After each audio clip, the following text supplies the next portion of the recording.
Chapter I. So he lay a very long while. Now and then he seemed to wake up, and at such moments he noticed that it was far into the night, but it did not occur to him to get up. At last he noticed that it was beginning to get light. He was lying on his back, still dazed from his recent oblivion. Fearful, despairing cries rose shrilly from the street, sounds which he heard every night, indeed, under his window after 2 o'clock. They woke him up now. Ah, the drunken men are coming out of the taverns, he thought. It's past 2 o'clock, and at once he leaped up, as though someone had pulled him from the sofa. What? Past 2 o'clock? He sat down on the sofa and instantly recollected everything. All at once, in one flash, he recollected everything. For the first moment he thought he was going mad. A dreadful chill came over him, but the chill was from the fever that had begun long before in his sleep. Now he was suddenly taken with violent shivering, so that his teeth chattered and all his limbs were shaking. He opened the door and began listening. Everything in the house was asleep. With amazement he gazed at himself and Crime and Punishment. 169 of 967. Everything in the room around him, wondering how he could have come in the night before without fastening the door, and have flung himself on the sofa without undressing, without even taking his hat off. It had fallen off and was lying on the floor near his pillow. If anyone had come in, what would he have thought? That I'm drunk, but... He rushed to the window. There was light enough, and he began hurriedly looking himself all over from head to foot. All his clothes, were there no traces? But there was no doing it like that. Shivering with cold, he began taking off everything and looking over again. He turned everything over to the last threads and rags, and mistrusting himself, went through his search 3 times. But there seemed to be nothing, no trace, except in one place, where some thick drops of congealed blood were clinging to the frayed edge of his trousers. He picked up a big clasp knife and cut off the frayed threads. There seemed to be nothing more. Suddenly he remembered that the purse and the things he had taken out of the old woman's box were still in his pockets. He had not thought till then of taking them out and hiding them. He had not even thought of them while he was examining his clothes. What next? Instantly he. Crime and Punishment. 170 of 967. Rushed to take them out and fling them on the table. When he had pulled out everything, and turned the pocket inside out to be sure there was nothing left, he carried the whole heap to the corner. The paper had come off the bottom of the wall and hung there in tatters. He began stuffing all the things into the hole under the paper, therein. All out of sight, and the purse too, he thought gleefully, getting up and gazing blankly at the hole which bulged out more than ever. Suddenly he shuddered all over with horror. My God, he whispered in despair, what's the matter with me? Is that hidden? Is that the way to hide things? He had not reckoned on having trinkets to hide. He had only thought of money, and so had not prepared a hiding place. But now, what am I glad of, he thought, is that hiding things. My reason's deserting me simply. He sat down on the sofa in exhaustion and was at once shaken by another unbearable fit of shivering. Mechanically he drew from a chair beside him his old student's winter coat, which was still warm though almost in rags, covered himself up with it and once more sank into drowsiness and delirium. He lost consciousness. Crime and Punishment. 171 of 967. Not more than 5 minutes had passed when he jumped up a second time, and at once pounced in a frenzy on his clothes again. How could I go to sleep again with nothing done? Yes, I have not taken the loop off the armhole. I forgot a thing like that. Such a piece of evidence. He pulled off the noose, hurriedly cut it to pieces and threw the bits among his linen under the pillow. Pieces of torn linen couldn't rouse suspicion. Whatever happened, I think not, anyway, he repeated, standing in the middle of the room, and with painful concentration he fell to gazing about him again, at the floor and everywhere, trying to make sure he had not forgotten anything. The conviction that all his faculties, even memory and the simplest power of reflection were failing him, began to be an insufferable torture. Surely it isn't beginning already. Surely it isn't my punishment coming upon me? It is. The frayed rags he had cut off his trousers were actually lying on the floor in the middle of the room, where anyone coming in would see them. What is the matter with me? He cried again, like one distraught. Crime and Punishment. 172 of 967. Then a strange idea entered his head, that, perhaps, all his clothes were covered with blood, that, perhaps, there were a great many stains, but that he did not see them, did not notice them because his perceptions were failing, were going to pieces, his reason was clouded. Suddenly he remembered that there had been blood on the purse too. Ah! Then there must be blood on the pocket too, for I put the wet purse in my pocket. In a flash he had turned the pocket inside out and, yes, there were traces, stains on the lining of the pocket. So my reason has not quite deserted me, so I still have some sense and memory, since I guessed it of myself, he thought triumphantly, with a deep sigh of relief. It's simply the weakness of fever, a moment's delirium, and he tore the whole lining out of the left pocket of his trousers. At that instant the sunlight fell on his left boot, on the sock which poked out from the boot. He fancied there were traces. He flung off his boots, traces indeed. The tip of the sock was soaked with blood, he must have unwarily stepped into that pool. But what am I to do with this now? Where am I to put the sock and rags and pocket? He gathered them all up in his hands and stood in the middle of the room. Crime and Punishment. 173 of 967. In the stove. But they would ransack the stove first of all. Burn them? But what can I burn them with? There are no matches even. No, better go out and throw it all away somewhere. Yes, better throw it away, he repeated, sitting down on the sofa again, and at once, this minute, without lingering, but his head sank on the pillow instead. Again the unbearable icy shivering came over him, again he drew his coat over him. And for a long while, for some hours, he was haunted by the impulse to go off somewhere at once, this moment, and fling it all away, so that it may be out of sight and done with, at once, at once. Several times he tried to rise from the sofa, but could not. He was thoroughly waked up at last by a violent knocking at his door. Open, do, are you dead or alive? He keeps sleeping here, shouted Nastasia, banging with her fist on the door. For whole days together he's snoring here like a dog. A dog he is too. Open I tell you. It's past 10. Maybe he's not at home, said a man's voice. Ha, that's the porter's voice. What does he want? He jumped up and sat on the sofa. The beating of his heart was a positive pain. Crime and Punishment. 174 of 967. Then who can have latched the door, retorted Nastasia. He's taken to bolting himself in. As if he were worth stealing. Open, you stupid, wake up. What do they want? Why the porter? All's discovered. Resist or open. Come what may. He half rose, stooped forward and unlatched the door. His room was so small that he could undo the latch without leaving the bed. Yes, the porter and Nastasia were standing there. Nastasia stared at him in a strange way. He glanced with a defiant and desperate air at the porter, who without a word held out a grey folded paper sealed with bottle wax. A notice from the office, he announced, as he gave him the paper. From what office? A summons to the police office, of course. You know which office? To the police. What for? How can I tell? You're sent for, so you go. The man looked at him attentively, looked round the room and turned to go away. Crime and Punishment. 175 of 967. He's downright ill, observed Nastasia, not taking her eyes off him. The porter turned his head for a moment. He's been in a fever since yesterday, she added.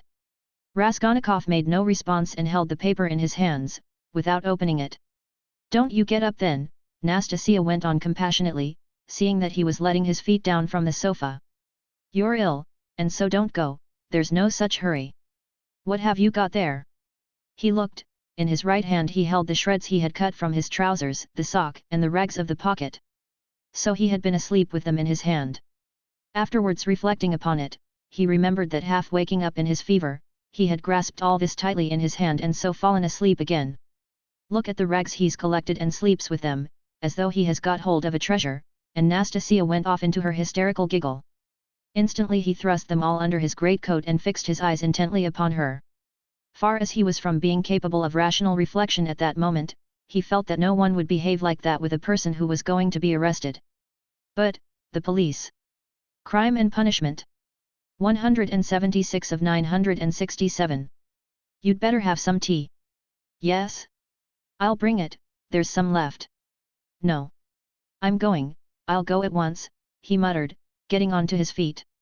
Why, you'll never get downstairs. Yes, I'll go. As you please. She followed the porter out. At once he rushed to the light to examine the sock and the rags. There are stains, but not very noticeable, all covered with dirt, and rubbed and already discolored. No one who had no suspicion could distinguish anything. Nastasia from a distance could not have noticed, thank God. Then with a tremor he broke the seal of the notice and began reading. He was a long while reading, before he understood. It was an ordinary summons from the district police station to appear that day at 9:30 at the office of the district superintendent. But when has such a thing happened? I never have anything to do with the police. And why just today, he thought in agonizing bewilderment. Good God, only get it over soon. Crime and Punishment. 177 of 967. He was flinging himself on his knees to pray, but broke into laughter not at the idea of prayer, but at himself. He began, hurriedly dressing. If I'm lost, I am lost, I don't care. Shall I put the sock on? He suddenly wondered, it will get dustier still and the traces will be gone. But no sooner had he put it on than he pulled it off again in loathing and horror. He pulled it off, but reflecting that he had no other socks, he picked it up and put it on again and again he laughed. That's all conventional, that's all relative, merely a way of looking at it, he thought in a flash, but only on the top surface of his mind, while he was shuddering all over. There, I've got it on. I have finished by getting it on. But his laughter was quickly followed by despair. No, it's too much for me, he thought. His legs shook. From fear, he muttered. His head swam and ached with fever. It's a trick. They want to decoy me there and confound me over everything, he mused, as he went out onto the stairs. The worst of it is I'm almost light-headed. I may blurt out something stupid. On the stairs he remembered that he was leaving all the things just as they were in the hole in the wall, and very likely, it's on purpose to search when I'm out, he. Crime and Punishment. 178 of 967. Thought, and stopped short. But he was possessed by such despair, such cynicism of misery, if one may so call it, that with a wave of his hand he went on. Only to get it over. In the street the heat was insufferable again, not a drop of rain had fallen all those days. Again dust, bricks and mortar, again the stench from the shops and pot houses, again the drunken men, the Finnish peddlers and half-broken down cabs. The sun shone straight in his eyes, so that it hurt him to look out of them, and he felt his head going round as a man in a fever is apt to feel when he comes out into the street on a bright sunny day. When he reached the turning into the street, in an agony of trepidation he looked down at the house, and at once averted his eyes. If they question me, perhaps I'll simply tell, he thought, as he drew near the police station. The police station was about a quarter of a mile off. It had lately been moved to new rooms on the 4th floor of a new house. He had been once for a moment in the old office but long ago. Turning in at the gateway, he saw on the right a flight of stairs which a peasant was mounting with a book in his hand.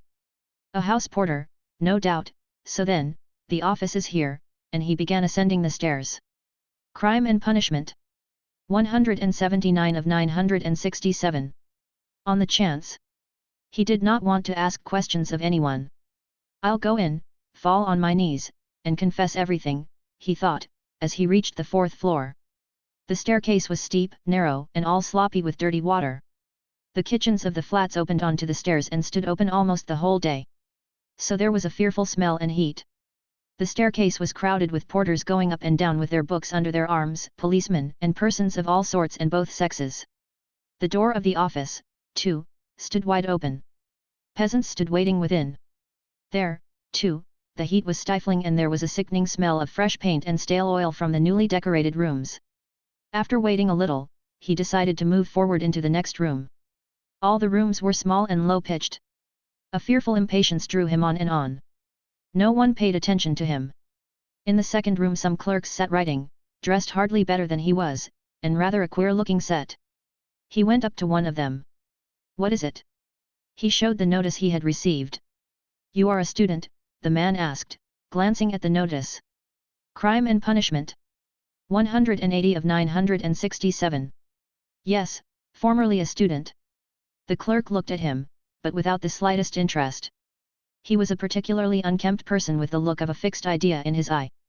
There would be no getting anything out of him, because he has no interest in anything, thought Raskolnikov. Go in there to the head clerk, said the clerk, pointing towards the furthest room. He went into that room, the fourth in order. It was a small room and packed full of people, rather better dressed than in the outer rooms. Among them were two ladies. One, poorly dressed in mourning, sat at the table opposite the chief clerk, writing something at his dictation. The other, a very stout, buxom woman with a purplish-red, blotchy face, excessively smartly dressed with a brooch on her bosom as big as a saucer, was standing on one side, apparently waiting for something. Raskolnikov thrust his notice upon the head clerk. The latter glanced at it, said, "Wait a minute," and went on attending to the lady in mourning. He breathed more freely. It can't be that. By degrees he began to regain confidence. He kept urging himself to have courage and be calm. Crime and Punishment. 181 of 967. Some foolishness, some trifling carelessness, and I may betray myself. It's a pity there's no air here, he added, it's stifling. It makes one's head dizzier than ever, and one's mind too. He was conscious of a terrible inner turmoil. He was afraid of losing his self-control. He tried to catch at something and fix his mind on it, something quite irrelevant, but he could not succeed in this at all. Yet the head clerk greatly interested him. He kept hoping to see through him and guess something from his face. He was a very young man, about 22, with a dark mobile face that looked older than his years. He was fashionably dressed and foppish, with his hair parted in the middle, well combed and pomaded, and wore a number of rings on his well-scrubbed fingers and a gold chain on his waistcoat. He said a couple of words in French to a foreigner who was in the room, and said them fairly correctly. "Louise Ivanovna, you can sit down," he said casually to the gaily dressed, purple-faced lady, who was still standing as though not venturing to sit down, though there was a chair beside her. "Ich danke," said the latter, and softly, with a rustle of silk she sank into the chair. Her light blue dress trimmed. Crime and Punishment. 182 of 967. With white lace floated about the table like an air balloon and filled almost half the room. She smelt of scent. But she was obviously embarrassed at filling half the room and smelling so strongly of scent, and though her smile was impudent as well as cringing, it betrayed evident uneasiness. The lady in mourning had done at last, and got up. All at once, with some noise, an officer walked in very jauntily, with a peculiar swing of his shoulders at each step. He tossed his cockaded cap on the table and sat down in an easy chair. The small lady positively skipped from her seat on seeing him, and fell to curtsying in a sort of ecstasy, but the officer took not the smallest notice of her, and she did not venture to sit down again in his presence. He was the assistant superintendent. He had a reddish mustache that stood out horizontally on each side of his face, and extremely small features, expressive of nothing much except a certain insolence. He looked askance and rather indignantly at Raskolnikov. He was so very badly dressed, and in spite of his humiliating position, his bearing was by no means in keeping with his clothes. Raskolnikov had unwarily fixed a very long and direct look on him, so that he felt positively affronted. Crime and Punishment. 183 of 967. "What do you want?" he shouted, apparently astonished that such a ragged fellow was not annihilated by the majesty of his glance. "I was summoned, by a notice," Raskolnikov faltered. "For the recovery of money due, from the student." The head clerk interfered hurriedly, tearing himself from his papers. "Here," and he flung Raskolnikov a document and pointed out the place. "Read that." "Money? What money?" thought Raskolnikov, "but, then, it's certainly not that." And he trembled with joy. He felt sudden intense indescribable relief. A load was lifted from his back. "And pray, what time were you directed to appear, sir?" shouted the assistant superintendent, seeming for some unknown reason more and more aggrieved. "You are told to come at 9, and now it's 12. The notice was only brought me a quarter of an hour ago," Raskolnikov answered loudly over his shoulder. To his own surprise he, too, grew suddenly angry and found a certain pleasure in it. "And it's enough that I have come here ill with fever. Kindly refrain from shouting." Crime and Punishment. 184 of 967. "I'm not shouting, I'm speaking very quietly, it's you who are shouting at me. I'm a student, and allow no one to shout at me." The assistant superintendent was so furious that for the first minute he could only splutter inarticulately. He leaped up from his seat. "Be silent. You are in a government office. Don't be impudent, sir." "You're in a government office, too," cried Raskolnikov, "and you're smoking a cigarette as well as shouting, so you are showing disrespect to all of us." He felt an indescribable satisfaction at having said this. The head clerk looked at him with a smile. The angry assistant superintendent was obviously disconcerted. "That's not your business," he shouted at last with unnatural loudness. "Kindly make the declaration demanded of you. Show him. Alexander Grigoryevich. There is a complaint against you. You don't pay your debts. You're a fine bird." But Raskolnikov was not listening now. He had eagerly clutched at the paper, in haste to find an explanation. He read it once, and a second time, and still did not understand. "What is this?" he asked the head clerk.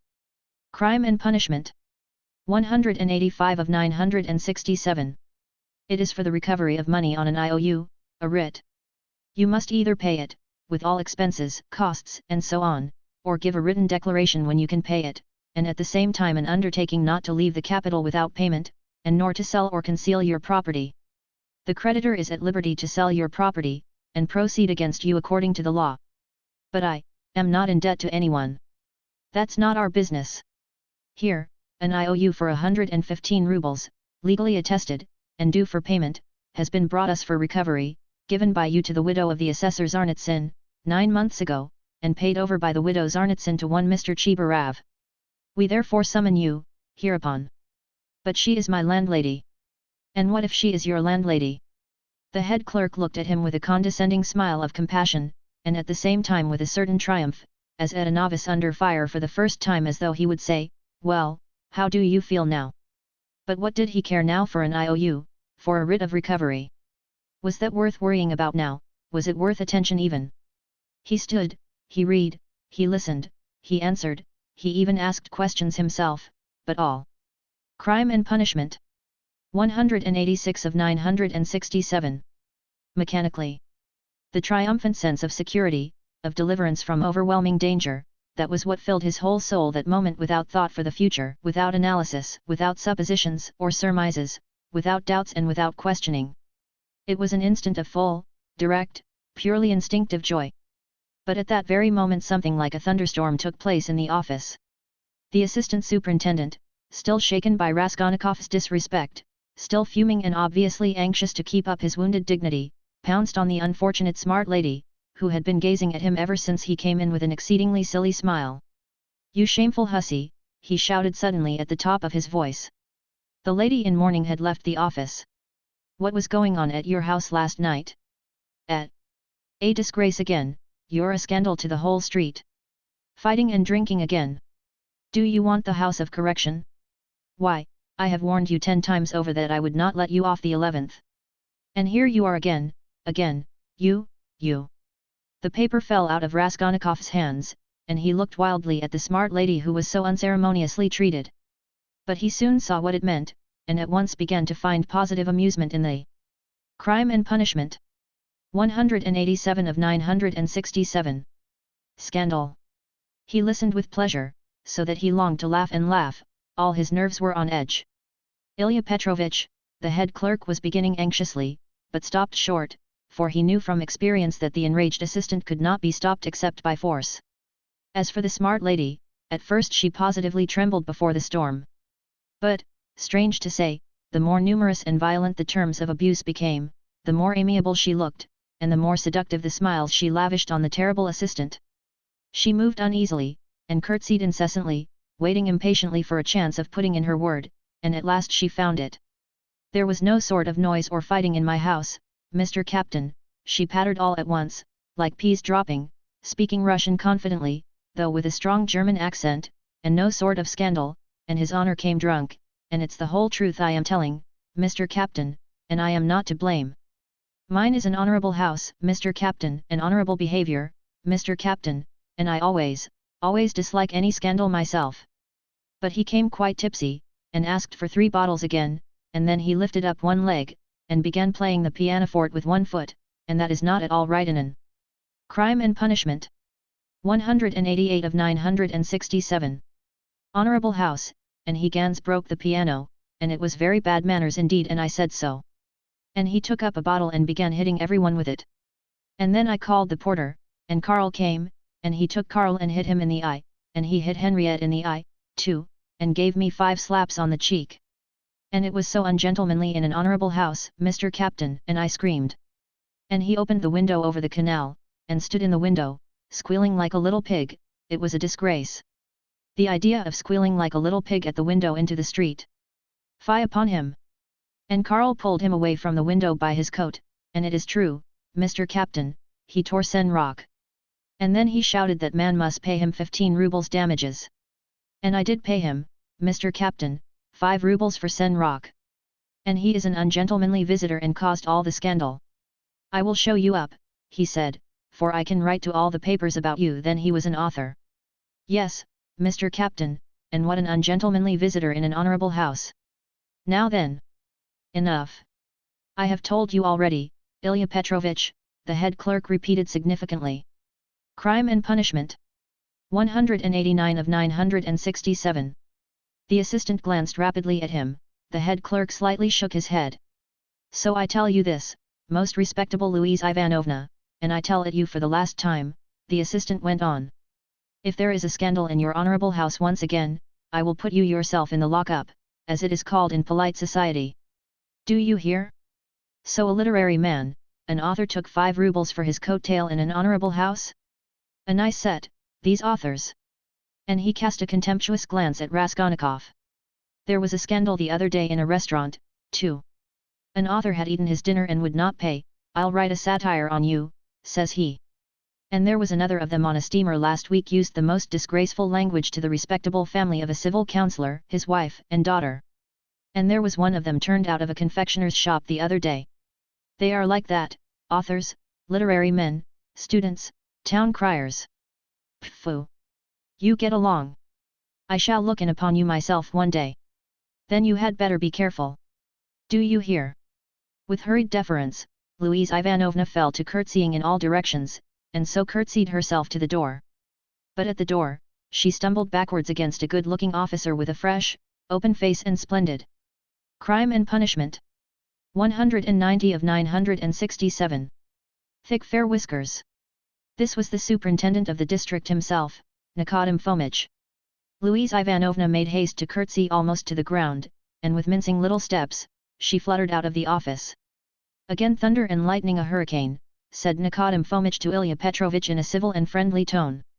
You are aroused again, you are fuming again. I heard it on the stairs. Well, what then? Ilya Petrovich drawled with gentlemanly nonchalance, and he walked with some papers to another table, with a jaunty swing of his shoulders at each step. Here, if you will kindly look, an author, or a student, has been one at least, does not pay his debts, has given an IOU, won't clear out of his room, and complaints are constantly being lodged against him, and here he has been pleased to make a protest against my smoking in his presence. He behaves like a cad himself, and just look at him, please. Here's the gentleman, and very attractive he is. Poverty is not a vice, my friend, but we know you go off like powder, you can't bear a slight. I dare say you took offence at something and went too far yourself, continued Nikodym Fomitch, turning affably to Raskolnikov. But you were wrong there, he is a capital fellow, I assure you. Crime and Punishment. 191 of 967. But explosive, explosive. He gets hot, fires up, boils over, and no stopping him. And then it's all over. And at the bottom he's a heart of gold. His nickname in the regiment was the Explosive Lieutenant, and what a regiment it was, too, cried Ilya Petrovich, much gratified at this agreeable banter, though still sulky. Raskolnikov had a sudden desire to say something exceptionally pleasant to them all. Excuse me, Captain, he began easily, suddenly addressing Nikodym Fomitch, will you enter into my position? I am ready to ask pardon, if I have been ill-mannered. I am a poor student, sick and shattered was the word he used, by poverty. I am not studying, because I cannot keep myself now, but I shall get money. I have a mother and sister in the province of X. They will send it to me, and I will pay. My landlady is a good-hearted woman, but she is so exasperated at my having lost my lessons, and not paying her for the last 4 months, that she does not even send up my dinner, and I don't understand this IOU at all. She is asking me to pay her on this IOU. How am I to pay her? Judge for yourselves. But that is not our business, you know, the head clerk was observing. Crime and Punishment. 192 of 967. Yes, yes. I perfectly agree with you. But allow me to explain, Raskolnikov put in again, still addressing Nikodim Fomitch, but trying his best to address Ilya Petrovitch also, though the latter persistently appeared to be rummaging among his papers and to be contemptuously oblivious of him. Allow me to explain that I have been living with her for nearly 3 years, and at first, for why should I not confess it, at the very beginning I promised to marry her daughter. It was a verbal promise, freely given. She was a girl, indeed, I liked her, though I was not in love with her, a youthful affair in fact, that is, I mean to say, that my landlady gave me credit freely in those days, and I led a life of. I was very heedless. Nobody asks you for these personal details, sir, we've no time to waste, Ilya Petrovitch interposed roughly and with a note of triumph, but Raskolnikov stopped him hotly, though he suddenly found it exceedingly difficult to speak. But excuse me. It is for me to explain how it all happened. In my turn, though I agree with you, it is unnecessary. But a year ago, the girl died of typhus. I remained lodging there as before, and when my landlady moved into her present quarters, she said to me, Crime and Punishment. 193 of 967. And in a friendly way, that she had complete trust in me, but still, would I not give her an IOU for 115 rubles, all the debt I owed her. She said if only I gave her that, she would trust me again, as much as I liked, and that she would never, those were her own words, make use of that IOU till I could pay of myself, and now, when I have lost my lessons and have nothing to eat, she takes action against me. What am I to say to that? All these affecting details are no business of ours. Ilya Petrovitch interrupted rudely. You must give a written undertaking, but as for your love affairs and all these tragic events, we have nothing to do with that. Come now, you are harsh, muttered Nikodim Fomitch, sitting down at the table and also beginning to write. He looked a little ashamed. Write, said the head clerk to Raskolnikov. Write what? The latter asked, gruffly. I will dictate to you. Raskolnikov fancied that the head clerk treated him more casually and contemptuously after his speech, but strange to say he suddenly felt completely indifferent to anyone's opinion, and this revulsion took place in a flash, in one instant. If he had cared to think a little, he would. Crime and Punishment. 194 of 967. Have been amazed indeed that he could have talked to them like that a minute before, forcing his feelings upon them. And where had those feelings come from? Now if the whole room had been filled, not with police officers, but with those nearest and dearest to him, he would not have found one human word for them, so empty was his heart. A gloomy sensation of agonizing, everlasting solitude and remoteness took conscious form in his soul. It was not the meanness of his sentimental effusions before Ilya Petrovitch, nor the meanness of the latter's triumph over him that had caused this sudden revulsion in his heart. Oh, what had he to do now with his own baseness, with all these petty vanities, officers, German women, debts, police offices? If he had been sentenced to be burnt at that moment, he would not have stirred, would hardly have heard the sentence to the end. Something was happening to him entirely new, sudden, and unknown. It was not that he understood, but he felt clearly with all the intensity of sensation that he could never more appeal to these people in the police office with sentimental effusions like his recent outburst, or with anything whatever, and that if they had been his own brothers and sisters and not police officers, it would have been utterly out of the question to appeal to them in any circumstance of life. Crime and Punishment. 195 of 967. Had never experienced such a strange and awful sensation. And what was most agonizing, it was more a sensation than a conception or idea, a direct sensation, the most agonizing of all the sensations he had known in his life. The head clerk began dictating to him the usual form of declaration, that he could not pay, that he undertook to do so at a future date, that he would not leave the town, nor sell his property, and so on. But you can't write, you can hardly hold the pen, observed the head clerk, looking with curiosity at Raskolnikov. Are you ill? Yes, I am giddy. Go on. That's all. Sign it. The head clerk took the paper, and turned to attend to others. Raskolnikov gave back the pen, but instead of getting up and going away, he put his elbows on the table and pressed his head in his hands. He felt as if a nail were being driven into his skull. A strange idea suddenly occurred to him, to get up at once, to go up to Nikodim Fomitch, and tell him everything that had happened yesterday, and then to go with him to his lodgings and to show him the things in the hole in the corner. The impulse was so strong that he got up from his seat to carry it out. Hadn't I better? Crime and Punishment. 196 of 967. Think a minute, flashed through his mind. No, better cast off the burden without thinking.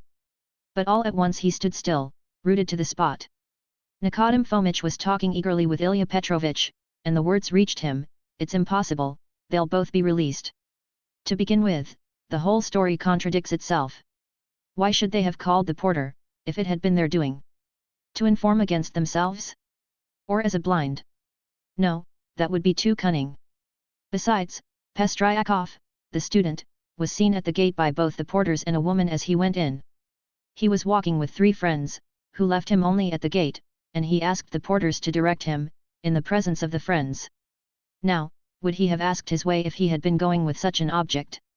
As for Cook, he spent half an hour at the silversmith's below, before he went up to the old woman, and he left him at exactly 7:15.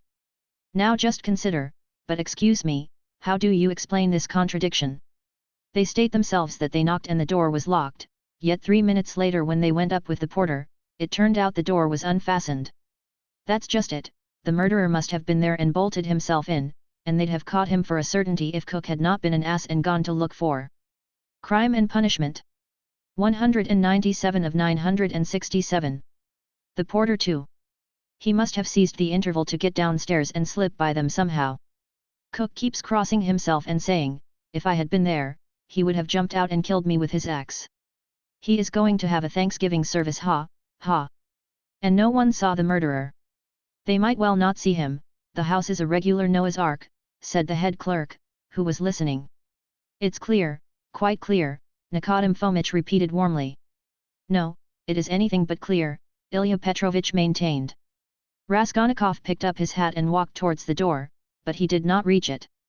When he recovered consciousness, he found himself sitting in a chair, supported by someone on the right side, while someone else was standing on the left, holding a yellowish glass filled with yellow water, and Nikodem Fomitch standing before him, looking intently at him. He got up from the chair. "What's this? Are you ill?" Nikodem Fomitch asked, rather sharply. Crime and Punishment. 198 of 967. "He could hardly hold his pen when he was signing," said the head clerk, settling back in his place, and taking up his work again. "Have you been ill long?" cried Ilya Petrovitch from his place, where he, too, was looking through papers. He had, of course, come to look at the sick man when he fainted, but retired at once when he recovered. "Since yesterday," muttered Raskolnikov in reply. "Did you go out yesterday?" "Yes." "Though you were ill?" "Yes." "At what time?" "About 7. "And where did you go, may I ask?" "Along the street." Short and clear. Raskolnikov, white as a handkerchief, had answered sharply, jerkily, without dropping his black feverish eyes before Ilya Petrovitch's stare. "He can scarcely stand upright." "And you?" Nikodem Fomitch was beginning. "No matter," Ilya Petrovitch pronounced rather peculiarly. Crime and Punishment. 199 of 967. Nikodem Fomitch would have made some further protest, but glancing at the head clerk who was looking very hard at him, he did not speak. There was a sudden silence. It was strange. "Very well, then," concluded Ilya Petrovitch, "we will not detain you." Raskolnikov went out. He caught the sound of eager conversation on his departure, and above the rest rose the questioning voice of Nikodem Fomitch. In the street, his faintness passed off completely. "A search, there will be a search at once," he repeated to himself, hurrying home. "The brutes, they suspect." His former terror mastered him completely again. Crime and Punishment. 200 of 967. Chapter 2. And what if there has been a search already? What if I find them in my room? But here was his room. Nothing and no one in it. No one had peeped in. Even Nastasia had not touched it. But heavens! How could he have left all those things in the hole? He rushed to the corner, slipped his hand under the paper, pulled the things out and lined his pockets with them. There were 8 articles in all, 2 little boxes with earrings or something of the sort, he hardly looked to see, then 4 small leather cases. There was a chain, too, merely wrapped in newspaper, and something else in newspaper, that looked like a decoration. He put them all in the different pockets of his overcoat, and the remaining pocket of his trousers, trying to conceal them as much as possible. He took the purse, too. Then he went out of his room, leaving the door open. He walked quickly and resolutely, and though he felt shattered, he had his senses about him. He was afraid of pursuit, he was afraid that in another half hour, another quarter of an hour perhaps, instructions would be issued for his pursuit, and crime and punishment. 201 of 967. So at all costs, he must hide all traces before then. He must clear everything up while he still had some strength, some reasoning power left him. Where was he to go? That had long been settled, fling them into the canal, and all traces hidden in the water, the thing would be at an end. So he had decided in the night of his delirium, when several times he had had the impulse to get up and go away, to make haste, and get rid of it all. But to get rid of it, turned out to be a very difficult task. He wandered along the bank of the Ekaterininsky Canal for half an hour or more and looked several times at the steps running down to the water, but he could not think of carrying out his plan. Either rafts stood at the steps' edge, and women were washing clothes on them, or boats were moored there, and people were swarming everywhere. Moreover, he could be seen and noticed from the banks on all sides. It would look suspicious for a man to go down on purpose, stop, and throw something into the water. And what if the boxes were to float instead of sinking? And of course they would. Even as it was, everyone he met seemed to stare and look round, as if they had nothing to do but to watch him. Why is it, or can it be my fancy, he thought. Crime and punishment.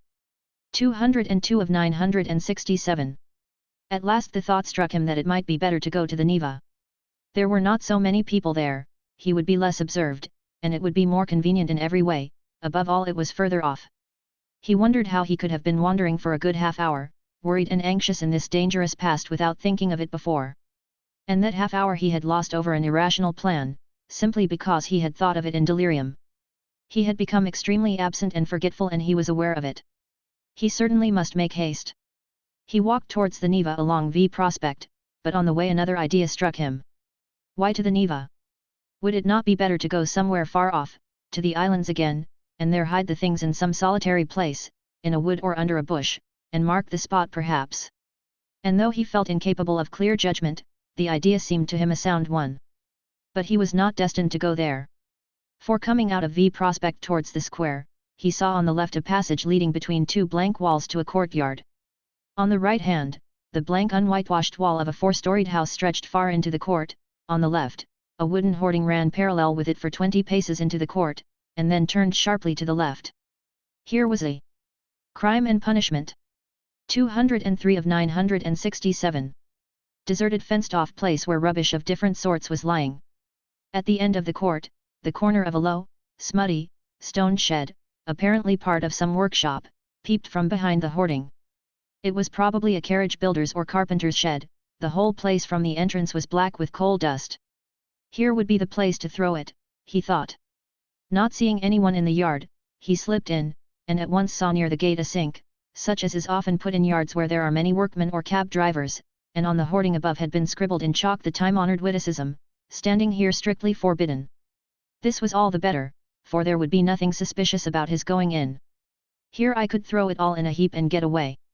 Looking round once more, with his hand already in his pocket, he noticed against the outer wall, between the entrance and the sink, a big unhewn stone, weighing perhaps 60 pounds. The other side of the wall was a street. He could hear passers-by, always numerous in that part, but he could not be seen from the entrance, unless someone came in from the street, which might well happen indeed, so there was need of haste.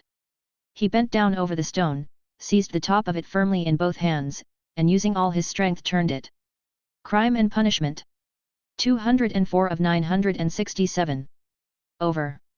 Under the stone was a small hollow in the ground, and he immediately emptied his pocket into it. The purse lay at the top, and yet the hollow was not filled up. Then he seized the stone again and with one twist turned it back, so that it was in the same position again, though it stood a very little higher. But he scraped the earth about it and pressed it at the edges with his foot. Nothing could be noticed. Then he went out, and turned into the square. Again an intense, almost unbearable joy overwhelmed him for an instant, as it had in the police office. I have buried my tracks. And who can think of looking under that stone? It has been lying there most likely ever since the house was built, and will lie as many years more. And if it were found, who would think of me? It is all over. No clue. And he laughed. Yes, he remembered that he began laughing a thin, nervous noiseless laugh, and went on laughing all the time he was crossing the square. But when he reached the Quai Boulevard where 2 days before he had come upon that girl, his laughter suddenly ceased. Other ideas crept into his mind. He felt all at once that it would be loathsome to pass that seat on which after the girl was gone, he had sat and pondered, and that it would. Crime and Punishment. 205 of 967. Be hateful, too, to meet that whiskered policeman to whom he had given the 20 kopecks, damn him. He walked, looking about him angrily and distractedly. All his ideas now seemed to be circling round some single point, and he felt that there really was such a point, and that now, he was left facing that point and for the first time, indeed, during the last 2 months. Damn it all, he thought suddenly, in a fit of ungovernable fury. If it has begun, then it has begun. Hang the new life. Good Lord, how stupid it is! And what lies I told today! How despicably I fawned upon that wretched Ilya Petrovitch! But that is all folly. What do I care for them all, and my fawning upon them? It is not that at all. It is not that at all. Suddenly he stopped, a new utterly unexpected and exceedingly simple question perplexed and bitterly confounded him. If it all has really been done deliberately and not idiotically, if I really had a certain and definite object, how is it I did not even glance into the purse and don't know what I had there, for which I have undergone these agonies, and have deliberately undertaken this base, filthy degrading business? And here I wanted at once to throw. Crime and Punishment. 206 of 967. Into the water the purse together with all the things which I had not seen either. How's that? Yes, that was so, that was also. Yet he had known it all before, and it was not a new question for him, even when it was decided in the night without hesitation and consideration, as though so it must be, as though it could not possibly be otherwise. Yes, he had known it all, and understood it all. It surely had all been settled even yesterday at the moment when he was bending over the box and pulling the jewel cases out of it. Yes, so it was. It is because I am very ill, he decided grimly at last. I have been worrying and fretting myself, and I don't know what I am doing. Yesterday and the day before yesterday and all this time I have been worrying myself. I shall get well and I shall not worry. But what if I don't get well at all? Good God, how sick I am of it all. He walked on without resting. He had a terrible longing for some distraction, but he did not know what to do, what to attempt. A new overwhelming sensation was gaining more and more mastery over him every moment. This was an immeasurable, almost physical, repulsion for everything surrounding him, an obstinate, malignant feeling of hatred. All who met him were loathsome to him. He loathed their faces, their movements, their crime and punishment. 207 of 967. Gestures. If anyone had addressed him, he felt that he might have spat at him or bitten him. He stopped suddenly, on coming out on the bank of the little Neva, near the bridge to Vasilyevsky Ostrov. Why, he lives here, in that house, he thought. Why, I have not come to Razumian of my own accord. Here it's the same thing over again. Very interesting to know, though, have I come on purpose or have I simply walked here by chance? Never mind, I said the day before yesterday that I would go and see him the day after, well, and so I will. Besides, I really cannot go further now. He went up to Razumian's room on the 5th floor. The latter was at home in his garret, busily writing at the moment, and he opened the door himself. It was 4 months since they had seen each other. Razumian was sitting in a ragged dressing gown, with slippers on his bare feet, unkempt, unshaven and unwashed. His face showed surprise. "Is it you?" he cried. He looked his comrade up and down, then after a brief pause, he whistled. "As hard up as all that? Why, brother, you've cut me out," he added, looking at Raskolnikov's rags. "Come sit down, you are tired, I'll be bound." Crime and Punishment. 208 of 967. And when he had sunk down on the American leather sofa, which was in even worse condition than his own, Razumian saw at once that his visitor was ill. "Why, you are seriously ill, do you know that?" He began feeling his pulse. Raskolnikov pulled away his hand. "Never mind," he said, "I have come for this, I have no lessons. I wanted, but I don't really want lessons, but I say. You are delirious, you know," Razumian observed, watching him carefully. "No, I am not." Raskolnikov got up from the sofa. As he had mounted the stairs to Razumian's, he had not realized that he would be meeting his friend face to face. Now, in a flash, he knew, that what he was least of all disposed for at that moment was to be face to face with anyone in the wide world. His spleen rose within him. He almost choked with rage at himself as soon as he crossed Razumian's threshold. "Goodbye," he said abruptly, and walked to the door. "Stop, stop! You queer fish!" "I don't want to," said the other, again pulling away his hand. Crime and Punishment. 209 of 967. "Then why the devil have you come? Are you mad, or what? Why, this is, almost insulting. I won't let you go like that." "Well, then, I came to you because I know no one but you who could help, to begin, because you are kinder than anyone cleverer, I mean, and can judge, and now I see that I want nothing. Do you hear? Nothing at all, no one's services, no one's sympathy. I am by myself, alone. Come, that's enough. Leave me alone. Stay a minute, you sweep. You are a perfect madman. As you like, for all I care. I have no lessons, do you see, and I don't care about that, but there's a bookseller, Haravimov, and he takes the place of a lesson. I would not exchange him for 5 lessons.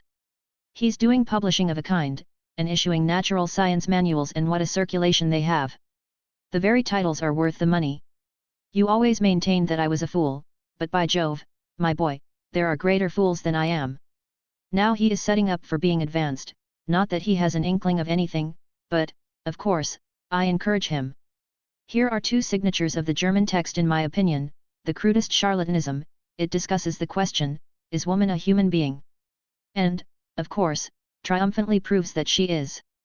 Haravimov is going to bring out this work as a Crime and Punishment. 210 of 967. Contribution to the woman question. I am translating it. He will expand these 2.5 signatures into 6. We shall make up a gorgeous title half a page long and bring it out at half a ruble. It will do. He pays me 6 rubles the signature. It works out to about 15 rubles for the job, and I've had 6 already in advance. When we have finished this, we are going to begin a translation about Wales, and then some of the dullest scandals out of the second part of Lay Confessions we have marked for translation. Somebody has told Haravimov that Rousseau was a kind of Radishchev. You may be sure I don't contradict him, hang him. Well, would you like to do the second signature of Is Woman a Human Being? If you would, take the German and pens and paper, all those are provided, and take 3 rubles, for as I have had 6 rubles in advance on the whole thing, 3 rubles come to you for your share. And when you have finished the signature there will be another 3 rubles for you. And please don't think I am doing you a service, quite the contrary. As soon as you came in, I saw how you could help me. To begin with, I am weak in spelling, and secondly, I am sometimes utterly adrift in German, so that I make it up as I go along for the most part. The only comfort is, that it's bound to be a change for the better. Crime and Punishment. 211 of 967. Though who can tell, maybe it's sometimes for the worse. Will you take it? Raskolnikov took the German sheets in silence, took the 3 rubles and without a word went out. Razumian gazed after him in astonishment. But when Raskolnikov was in the next street, he turned back, mounted the stairs to Razumian's again, and laying on the table the German article and the 3 rubles, went out again, still without uttering a word. Are you raving, or what? Razumian shouted, roused to fury at last. What farce is this? You'll drive me crazy too. What did you come to see me for, damn you? I don't want, translation, muttered Raskolnikov from the stairs. Then what the devil do you want? Shouted Razumian from above. Raskolnikov continued descending the staircase in silence. Hey, there! Where are you living? No answer. Well, confound you then. But Raskolnikov was already stepping into the street. On the Nikolaevsky bridge he was roused to full consciousness again by an unpleasant incident. A coachman, after shouting at him 2 or 3 times, gave Crime and Punishment. 212 of 967. Him a violent lash on the back with his whip, for having almost fallen under his horse's hoofs. The lash so infuriated him that he dashed away to the railing. For some unknown reason he had been walking in the very middle of the bridge in the traffic. He angrily clenched and ground his teeth. He heard laughter, of course. Serves him right. A pickpocket, I dare say. Pretending to be drunk, for sure, and getting under the wheels on purpose, and you have to answer for him. It's a regular profession, that's what it is. But while he stood at the railing, still looking angry and bewildered after the retreating carriage, and rubbing his back, he suddenly felt someone thrust money into his hand. He looked. It was an elderly woman in a kerchief and goatskin shoes, with a girl, probably her daughter, wearing a hat, and carrying a green parasol. "Take it, my good man, in Christ's name." He took it and they passed on. It was a piece of 20 kopecks. From his dress and appearance they might well have taken him for a beggar asking alms in the streets, and the gift of the 20 kopecks he doubtless owed to the blow, which made them feel sorry for him. Crime and Punishment. 213 of 967. He closed his hand on the 20 kopecks, walked on for 10 paces, and turned facing the Neva, looking towards the palace. The sky was without a cloud and the water was almost bright blue, which is so rare in the Neva. The cupola of the cathedral, which is seen at its best from the bridge about 20 paces from the chapel, glittered in the sunlight, and in the pure air every ornament on it could be clearly distinguished. The pain from the lash went off, and Raskolnikov forgot about it. One uneasy and not quite definite idea occupied him now completely. He stood still, and gazed long and intently into the distance. This spot was especially familiar to him. When he was attending the university, he had hundreds of times generally on his way home stood still on this spot, gazed at this truly magnificent spectacle and almost always marvelled at a vague and mysterious emotion it roused in him. It left him strangely cold. This gorgeous picture was for him blank and lifeless. He wondered every time at his somber and enigmatic impression and, mistrusting himself, put off finding the explanation of it. He vividly recalled those old doubts and perplexities, and it seemed to him that it was no mere chance that he recalled them now. It struck him as strange and grotesque, that he should have stopped at the same spot as before, as though he actually imagined he. Crime and Punishment. 214 of 967. Could think the same thoughts, be interested in the same theories and pictures that had interested him, so short a time ago. He felt it almost amusing, and yet it wrung his heart. Deep down, hidden far away out of sight, all that seemed to him now all his old past, his old thoughts, his old problems and theories, his old impressions and that picture and himself and all. He felt as though he were flying upwards, and everything were vanishing from his sight. Making an unconscious movement with his hand, he suddenly became aware of the piece of money in his fist. He opened his hand, stared at the coin, and with a sweep of his arm flung it into the water, then he turned and went home. It seemed to him, he had cut himself off from everyone and from everything at that moment. Evening was coming on when he reached home, so that he must have been walking about 6 hours. How and where he came back he did not remember. Undressing, and quivering like an overdriven horse, he lay down on the sofa, drew his greatcoat over him, and at once sank into oblivion. It was dusk when he was waked up by a fearful scream. Good God, what a scream! Such unnatural sounds, such howling, wailing, grinding, tears, blows and curses he had never heard. Crime and Punishment. 215 of 967. He could never have imagined such brutality, such frenzy. In terror he sat up in bed, almost swooning with agony. But the fighting, wailing and cursing grew louder and louder. And then to his intense amazement he caught the voice of his landlady. She was howling, shrieking and wailing, rapidly, hurriedly, incoherently, so that he could not make out what she was talking about. She was beseeching, no doubt, not to be beaten, for she was being mercilessly beaten on the stairs. The voice of her assailant was so horrible from spite and rage that it was almost a croak, but he, too, was saying something, and just as quickly and indistinctly, hurrying and spluttering. All at once Raskolnikov trembled. He recognized the voice. It was the voice of Ilya Petrovitch. Ilya Petrovitch here and beating the landlady. He is kicking her, banging her head against the steps. That's clear, that can be told from the sounds, from the cries and the thuds. How is it, is the world topsy-turvy? He could hear people running in crowds from all the stories and all the staircases. He heard voices, exclamations, knocking, doors banging. But why, and how could it be? He repeated, thinking seriously that he had gone mad. But no, he heard too distinctly.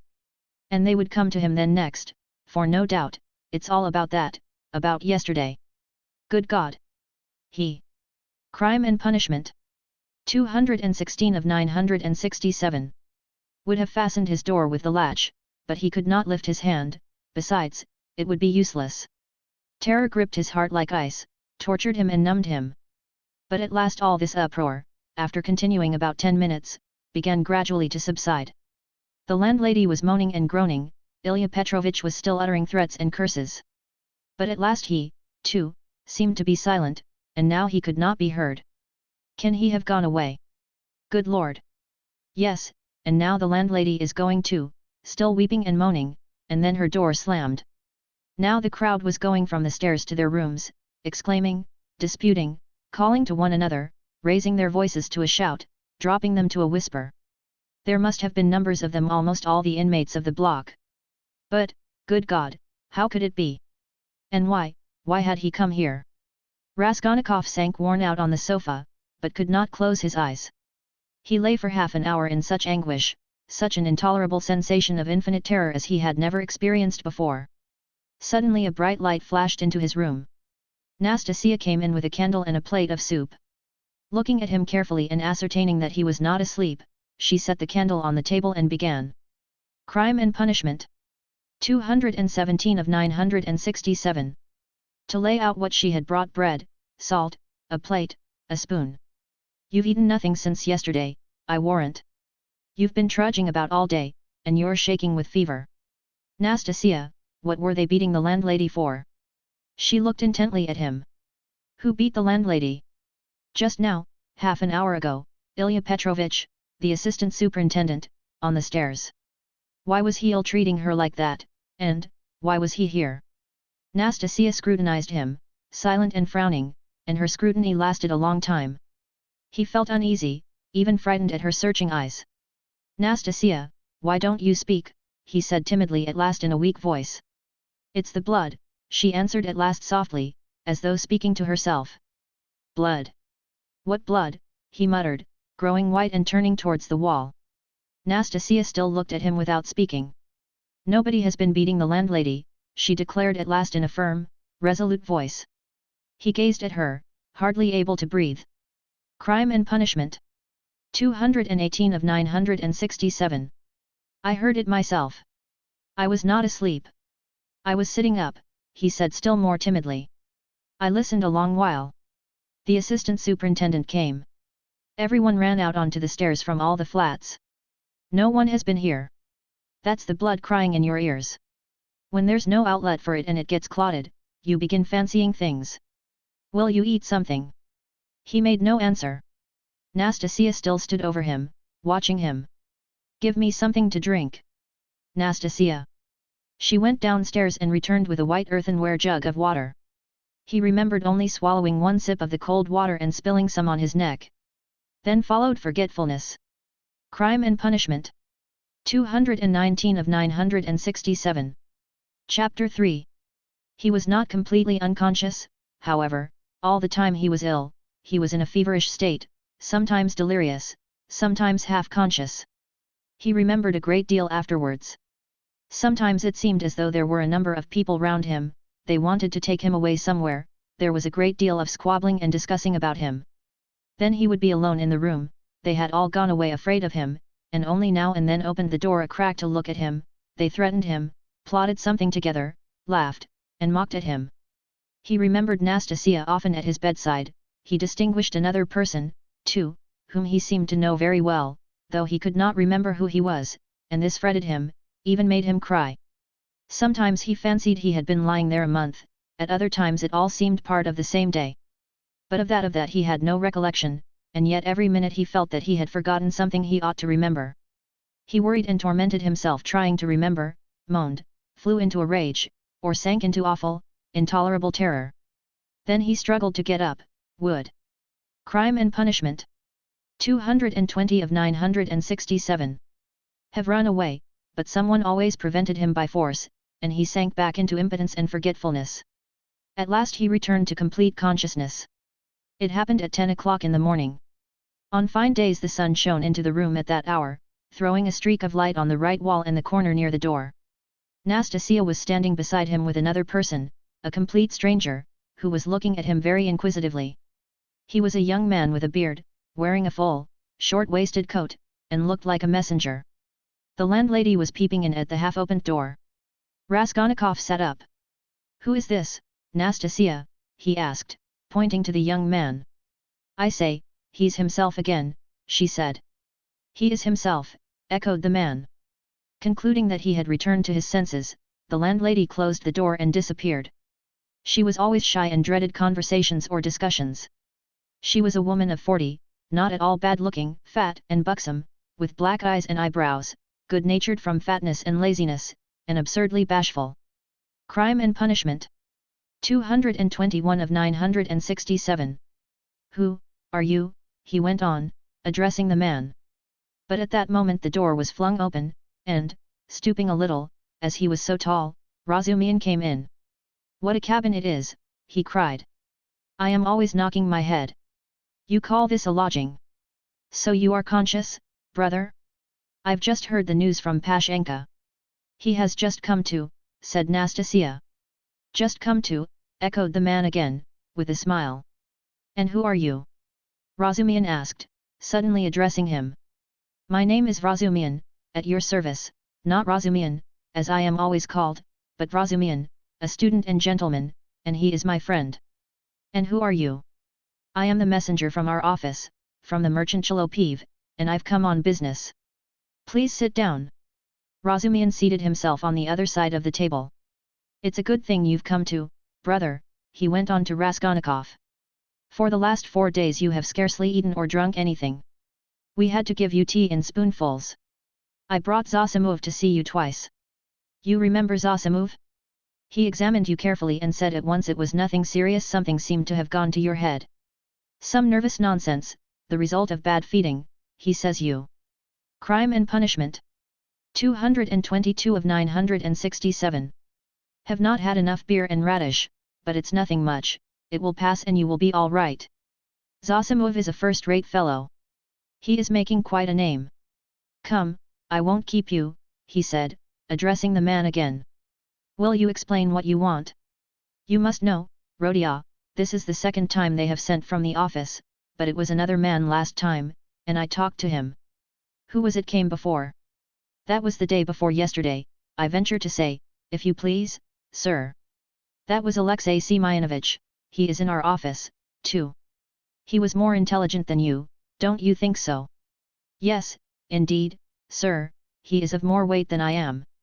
Quite so, go on. At your mamma's request, through Afanasy Ivanovich Varushin, of whom I presume you have heard more than once, a remittance is sent to you from our office, the man began, addressing Raskolnikov.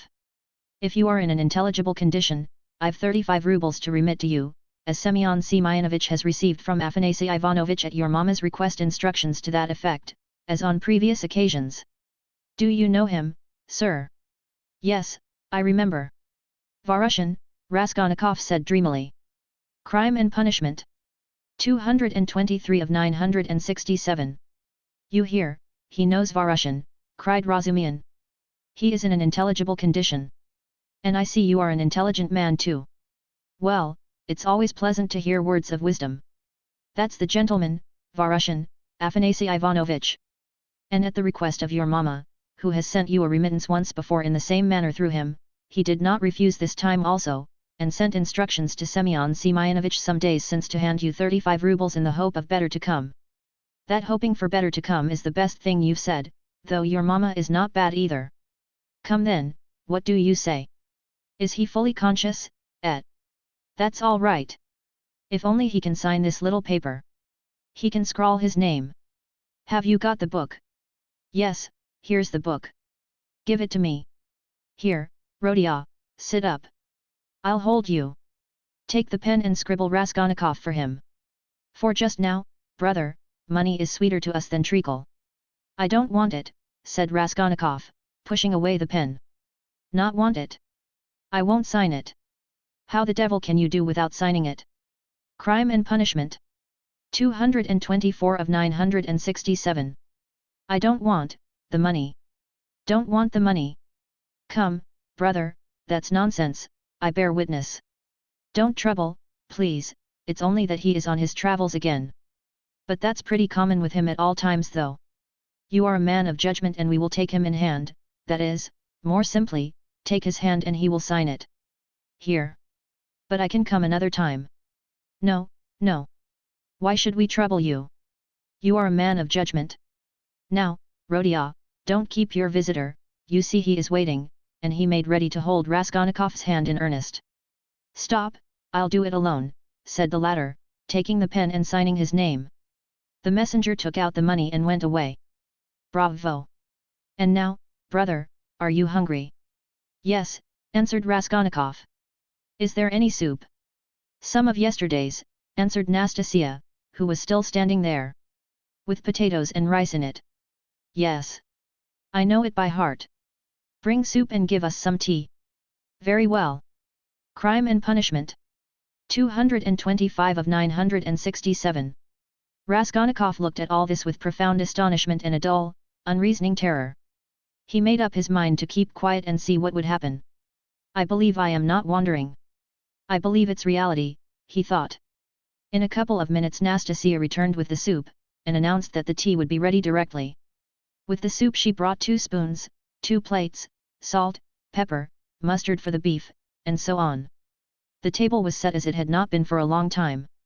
The cloth was clean. "It would not be amiss, Nastasia, if Praskovya Pavlovna were to send us up a couple of bottles of beer. We could empty them."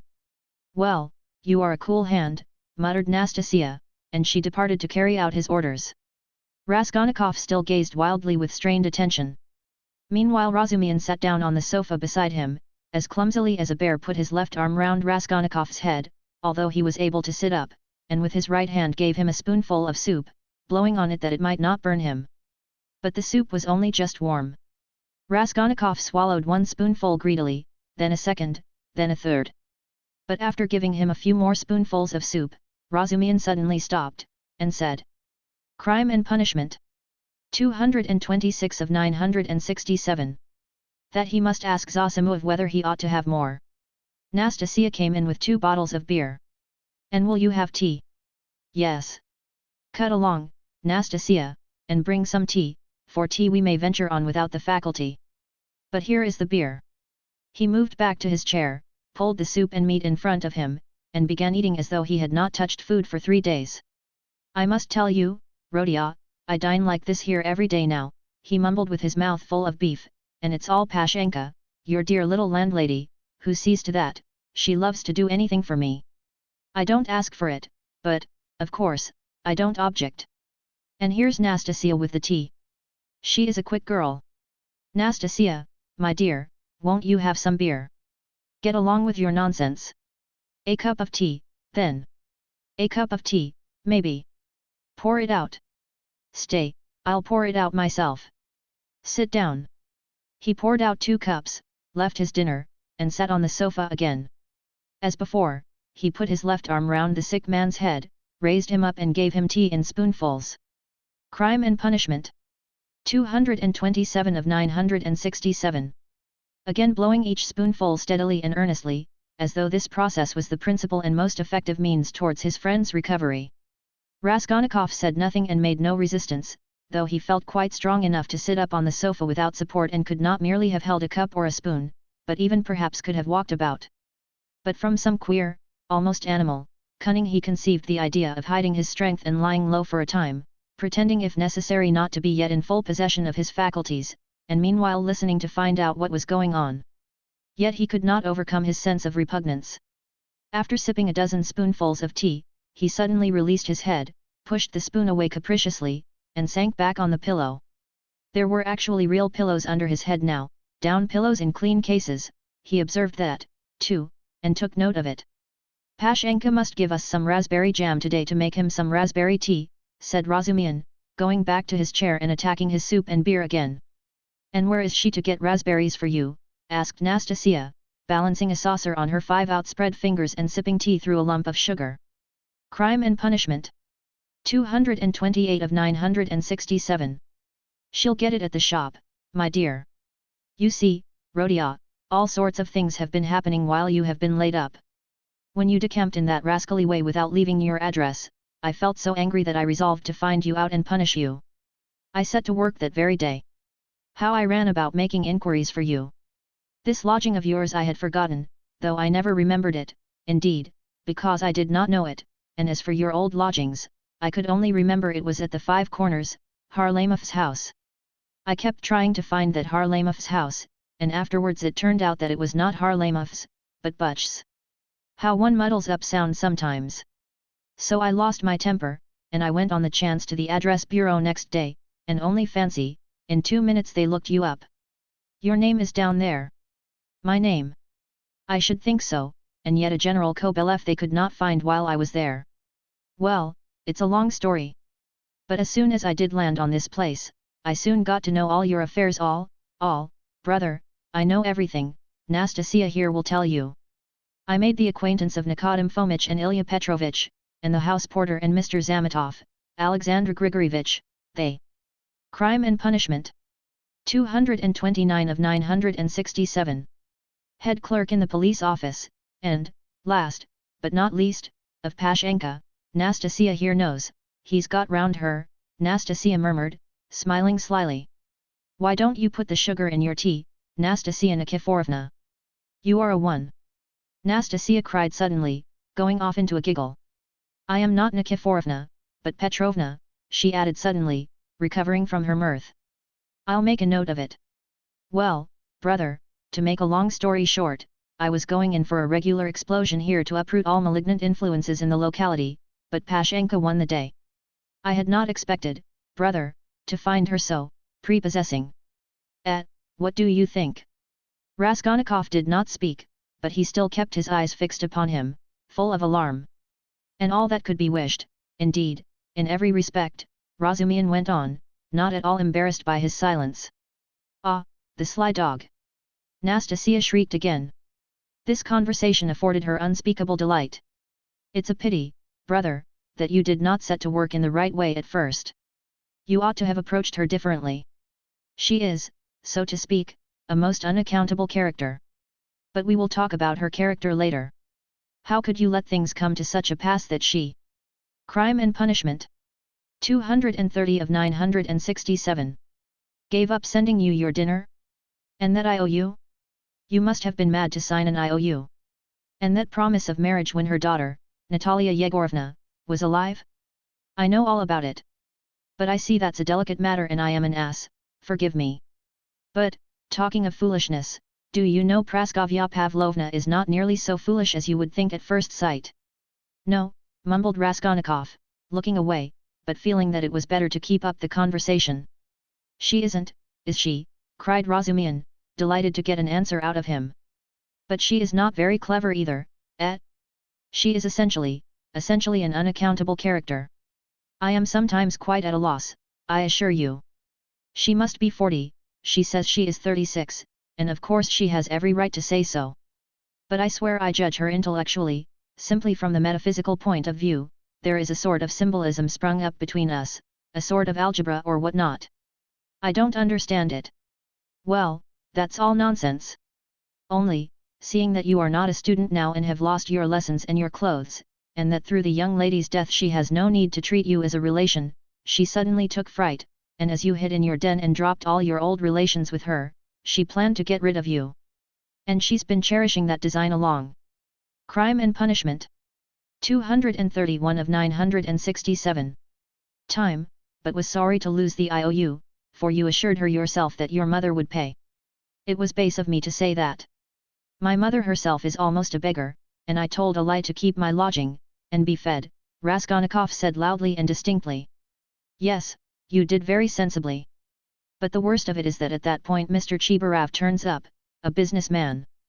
Pashenka would never have thought of doing anything on her own account, she is too retiring, but the businessman is by no means retiring, and first thing he puts the question, is there any hope of realizing the IOU? Answer, there is, because he has a mother who would save her Rodia with her 125 rubles pension, if she has to starve herself, and a sister, too, who would go into bondage for his sake. That's what he was building upon. Why do you start? I know all the ins and outs of your affairs now, my dear boy. It's not for nothing that you were so open with Pashenka when you were her prospective son-in-law, and I say all this as a friend. But I tell you what it is, an honest and sensitive man is open, and a businessman listens and goes on eating you up. Well, then she gave the IOU by way of payment to this Chibarov, and without hesitation he made a formal demand for payment. When I heard of all. Crime and Punishment. 232 of 967. This I wanted to blow him up, too, to clear my conscience, but by that time harmony reigned between me and Pashenka, and I insisted on stopping the whole affair, engaging that you would pay. I went security for you, brother. Do you understand? We called Chibarav, flung him 10 rubles and got the IOU back from him, and here I have the honor of presenting it to you. She trusts your word now. Here, take it, you see I have torn it. Razumihin put the note on the table. Raskolnikov looked at him and turned to the wall without uttering a word. Even Razumihin felt a twinge. I see, brother, he said a moment later, that I have been playing the fool again. I thought I should amuse you with my chatter, and I believe I have only made you cross. Was it you I did not recognize when I was delirious? Raskolnikov asked, after a moment's pause without turning his head.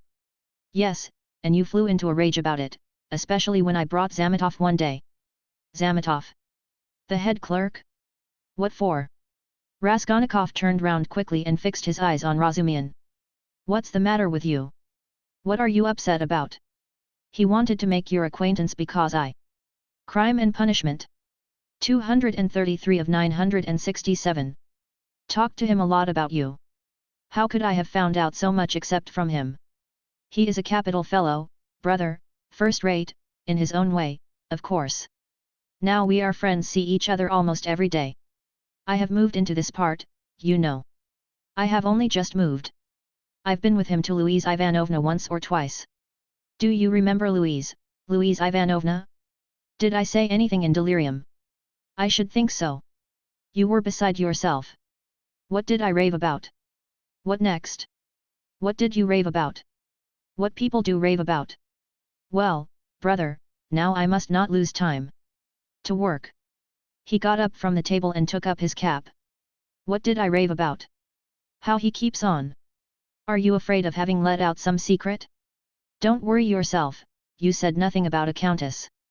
But you said a lot about a bulldog, and about earrings and chains, and about Krestovsky Island, and some porter, and Nikodim Fomich and Ilya Petrovich, the assistant superintendent. And another thing that was of special interest to you was your own sock. You whined, give me my sock. Zametov hunted all about your room for your socks, and with his own scented, ring-bedecked fingers he gave you the rag. And only then were you. Crime and Punishment. 234 of 967. Comforted, and for the next 24 hours you held the wretched thing in your hand, we could not get it from you. It is most likely somewhere under your quilt at this moment. And then you asked so piteously for fringe for your trousers. We tried to find out what sort of fringe, but we could not make it out. Now to business. Here are 35 rubles, I take 10 of them, and shall give you an account of them in an hour or two.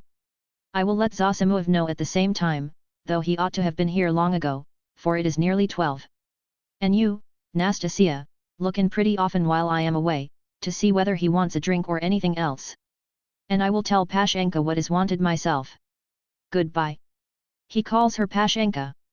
Ah, he's a deep one, said Nastasia as he went out, then she opened the door and stood listening, but could not resist running downstairs after him. She was very eager to hear what he would say to the landlady. She was evidently quite fascinated by Razumihin. No sooner had she left the room than the sick man flung off the bedclothes and leapt out of bed like a madman. With burning, twitching impatience he had waited for them to be gone so that he might set to work. Crime and Punishment. 235 of 967. But to what work? Now, as though to spite him, it eluded him. Good God, only tell me one thing, do they know of it yet or not? What if they know it and are only pretending, mocking me while I am laid up, and then they will come in and tell me that it's been discovered long ago and that they have only... What am I to do now? That's what I've forgotten, as though on purpose, forgotten it all at once, I remembered a minute ago. He stood in the middle of the room and gazed in miserable bewilderment about him, he walked to the door, opened it, listened, but that was not what he wanted. Suddenly, as though recalling something, he rushed to the corner where there was a hole under the paper, began examining it, put his hand into the hole, fumbled but that was not it. He went to the stove, opened it and began rummaging in the ashes, the frayed edges of his trousers and the rags cut off his pocket were lying there just as he had thrown them. No one had looked, then. Then he remembered the sock about which Razumihin had just been telling him. Yes, there it lay on the sofa under the quilt, but it was so covered with dust and grime that Zametov could not have seen anything on it. Crime and Punishment. 236 of 967. Bah, Zamatov. The police office. And why am I sent for to the police office? Where's the notice? Bah. I am mixing it up, that was then. I looked at my sock then, too, but now I have been ill. But what did Zamatov come for? Why did Razumihin bring him? He muttered, helplessly sitting on the sofa again. What does it mean? Am I still in delirium, or is it real? I believe it is real. Ah, I remember, I must escape. Make haste to escape. Yes, I must escape. Yes, but where? And where are my clothes? I've no boots. They've taken them away. They've hidden them. I understand. Ah, here is my coat, they passed that over. And here is money on the table, thank God. And here's the IOU. I'll take the money and go and take another lodging. They won't find me. Yes, but the address bureau? They'll find me, Razumihin will find me. Better escape altogether, far away, to America, and let them do their worst. And take the IOU, it would be of use there. What else shall I take? They think I am ill. They don't know that I can walk, ha ha ha. I could see by their eyes that they know all about it. If only I could get downstairs. And what if they have set a watch there, policeman? What's this tea? Ah, and here is beer left, half a bottle, cold. Crime and punishment. 237 of 967. He snatched up the bottle, which still contained a glass full of beer, and gulped it down with relish, as though quenching a flame in his breast. But in another minute the beer had gone to his head, and a faint and even pleasant shiver ran down his spine. He lay down and pulled the quilt over him. His sick and incoherent thoughts grew more and more disconnected, and soon a light, pleasant drowsiness came upon him. With a sense of comfort he nestled his head into the pillow, wrapped more closely about him the soft, wadded quilt which had replaced the old, ragged greatcoat, sighed softly and sank into a deep, sound, refreshing sleep. He woke up, hearing someone come in.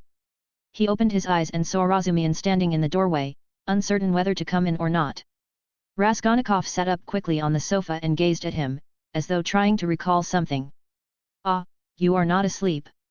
Here I am. Nastasia, bring in the parcel. Razumihin shouted down the stairs. You shall have the account directly. What time is it? Asked Raskolnikov, looking round uneasily. Crime and punishment. 238 of 967.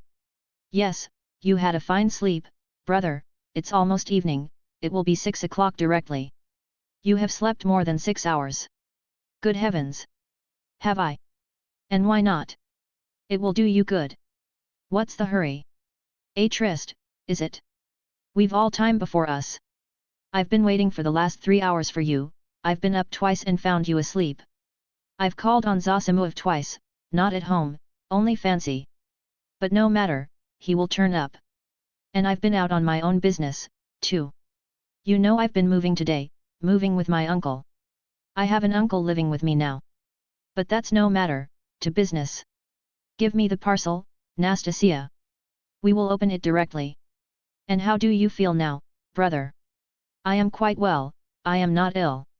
Razumihin, have you been here long? I tell you I've been waiting for the last 3 hours. No, before. How do you mean? How long have you been coming here? Why, I told you all about it this morning. Don't you remember? Crime and punishment. 239 of 967. Raskolnikov pondered. The morning seemed like a dream to him. He could not remember alone, and looked inquiringly at Razumihin. Said the latter, he has forgotten. I fancied then that you were not quite yourself. Now you are better for your sleep. You really look much better. First rate. Well, to business. Look here, my dear boy. He began untying the bundle, which evidently interested him. Believe me, brother, this is something specially near my heart. For we must make a man of you. Let's begin from the top. Do you see this cap? He said, taking out of the bundle a fairly good though cheap and ordinary cap. Let me try it on. Presently, afterwards, said Raskolnikov, waving it off pettishly. Come, Rodia, my boy, don't oppose it, afterwards will be too late, and I shan't sleep all night, for I bought it by guess, without measure. Just right, he cried triumphantly, fitting it on, just your size. A proper head covering is the first thing in dress and a recommendation in its own way. Tolstoyakov, a friend of mine, is always obliged to take off his pudding basin when he goes into any public place where other people wear their hats or. Crime and Punishment. 240 of 967. Caps.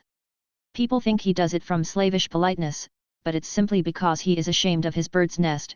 He is such a boastful fellow. Look, Nastasia, here are 2 specimens of headgear. This Palmerston he took from the corner Raskolnikov's old, battered hat, which for some unknown reason, he called a Palmerston, or this jewel. Guess the price, Rodia, what do you suppose I paid for it, Nastasia, he said, turning to her, seeing that Raskolnikov did not speak. 20 kopecks, no more, I dare say, answered Nastasia. 20 kopecks, silly, he cried, offended. Why, nowadays you would cost more than that, 80 kopecks. And that only because it has been worn. And it's bought on condition that when it's worn out, they will give you another next year. Yes, on my word. Well, now let us pass to the United States of America, as they called them at school. I assure you I am proud of these breeches, and he exhibited to Raskolnikov a pair of light, summer trousers of grey woolen material. No holes, no spots, and quite respectable, although a little worn, and a waistcoat to match, quite in the fashion. And its being worn really is an improvement, it's softer, smoother. You see, Rodia, to my thinking, the great thing for getting on in the world is Crime and Punishment. 241 of 967. Always to keep to the seasons. If you don't insist on having asparagus in January, you keep your money in your purse, and it's the same with this purchase. It's summer now, so I've been buying summer things. Warmer materials will be wanted for autumn, so you will have to throw these away in any case, especially as they will be done for by then from their own lack of coherence if not your higher standard of luxury. Come, price them. What do you say? 2 rubles 25 kopecks. And remember the condition, if you wear these out, you will have another suit for nothing. They only do business on that system at Fedayev's. If you've bought a thing once, you are satisfied for life, for you will never go there again of your own free will. Now for the boots. What do you say? You see that they are a bit worn, but they'll last a couple of months, for it's foreign work and foreign leather. The secretary of the English embassy sold them last week. He had only worn them 6 days, but he was very short of cash. Price a ruble and a half. A bargain. But perhaps they won't fit, observed Nastasia. Not fit? Just look, and he pulled out of his pocket Raskolnikov's old, broken boot, stiffly coated with dry mud. I did not go empty-handed. They took the size from this monster. We all did our best. And as to your Crime and Punishment. 242 of 967. Linen, your landlady has seen to that. Here, to begin with, are 3 shirts, hempen but with a fashionable front. Well now then, 80 kopecks the cap, 2 rubles 25 kopecks the suit, together 3 rubles 5 kopecks, a ruble and a half for the boots. 4, you see, they are very good, and that makes 4 rubles 55 kopecks, 5 rubles for the underclothes. They were bought in the low, which makes exactly 9 rubles 55 kopecks. 45 kopecks change in coppers. Will you take it? And so, Rodia, you are set up with a complete new rig out, for your overcoat will serve, and even has a style of its own. That comes from getting one's clothes from charmers. As for your socks and other things, I leave them to you. We've 25 rubles left. And as for Pashenka and paying for your lodging, don't you worry. I tell you she'll trust you for anything. And now, brother, let me change your linen, for I dare say you will throw off your illness with your shirt. Let me be. I don't want to. Raskolnikov waved him off. He had listened with disgust to Razumian's efforts to be playful about his purchases. Come, brother, don't tell me I've been trudging around for nothing, Razumian insisted. Nastasia, don't be bashful, but help me, that's it, and in spite of Crime and Punishment. 243 of 967. Raskolnikov's resistance. He changed his linen. The latter sank back on the pillows and for a minute or two said nothing. It will be long before I get rid of them, he thought. What money was all that bought with? He asked at last, gazing at the wall. Money? Why, your own, what the messenger brought from Varushin. Your mother sent it. Have you forgotten that, too? I remember now, said Raskolnikov after a long, sullen silence. Razumihin looked at him, frowning and uneasy. The door opened and a tall, stout man whose appearance seemed familiar to Raskolnikov came in. Crime and Punishment. 244 of 967. Chapter 4. Zosimov was a tall, fat man with a puffy, colorless, clean-shaven face and straight flaxen hair. He wore spectacles, and a big gold ring on his fat finger. He was 27. He had on a light grey fashionable loose coat, light summer trousers, and everything about him loose, fashionable and spick and span. His linen was irreproachable, his watch chain was massive. In manner he was slow and, as it were, nonchalant, and at the same time studiously free and easy. He made efforts to conceal his self-importance, but it was apparent at every instant. All his acquaintances found him tedious, but said he was clever at his work. "I've been to you twice today, brother." "You see, he's come to himself," cried Razumihin. I see, and how do we feel now, said Zosimov to Raskolnikov, watching him carefully and, sitting down at the foot of the sofa, he settled himself as comfortably as he could. "He is still depressed," Razumihin went on. "We've just changed his linen and he almost cried." Crime and Punishment.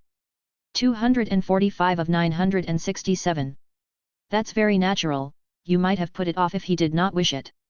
His pulse is first rate. Is your head still aching, I am well, I am perfectly well," Raskolnikov declared positively and irritably.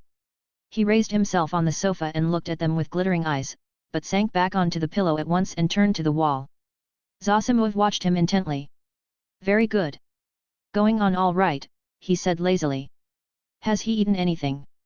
They told him, and asked what he might have. "He may have anything, soup, tea, mushrooms and cucumbers, of course, you must not give him, he'd better not have meat either, but no need to tell you that." Razumihin and he looked at each other. "No more medicine or anything. I'll look at him again tomorrow.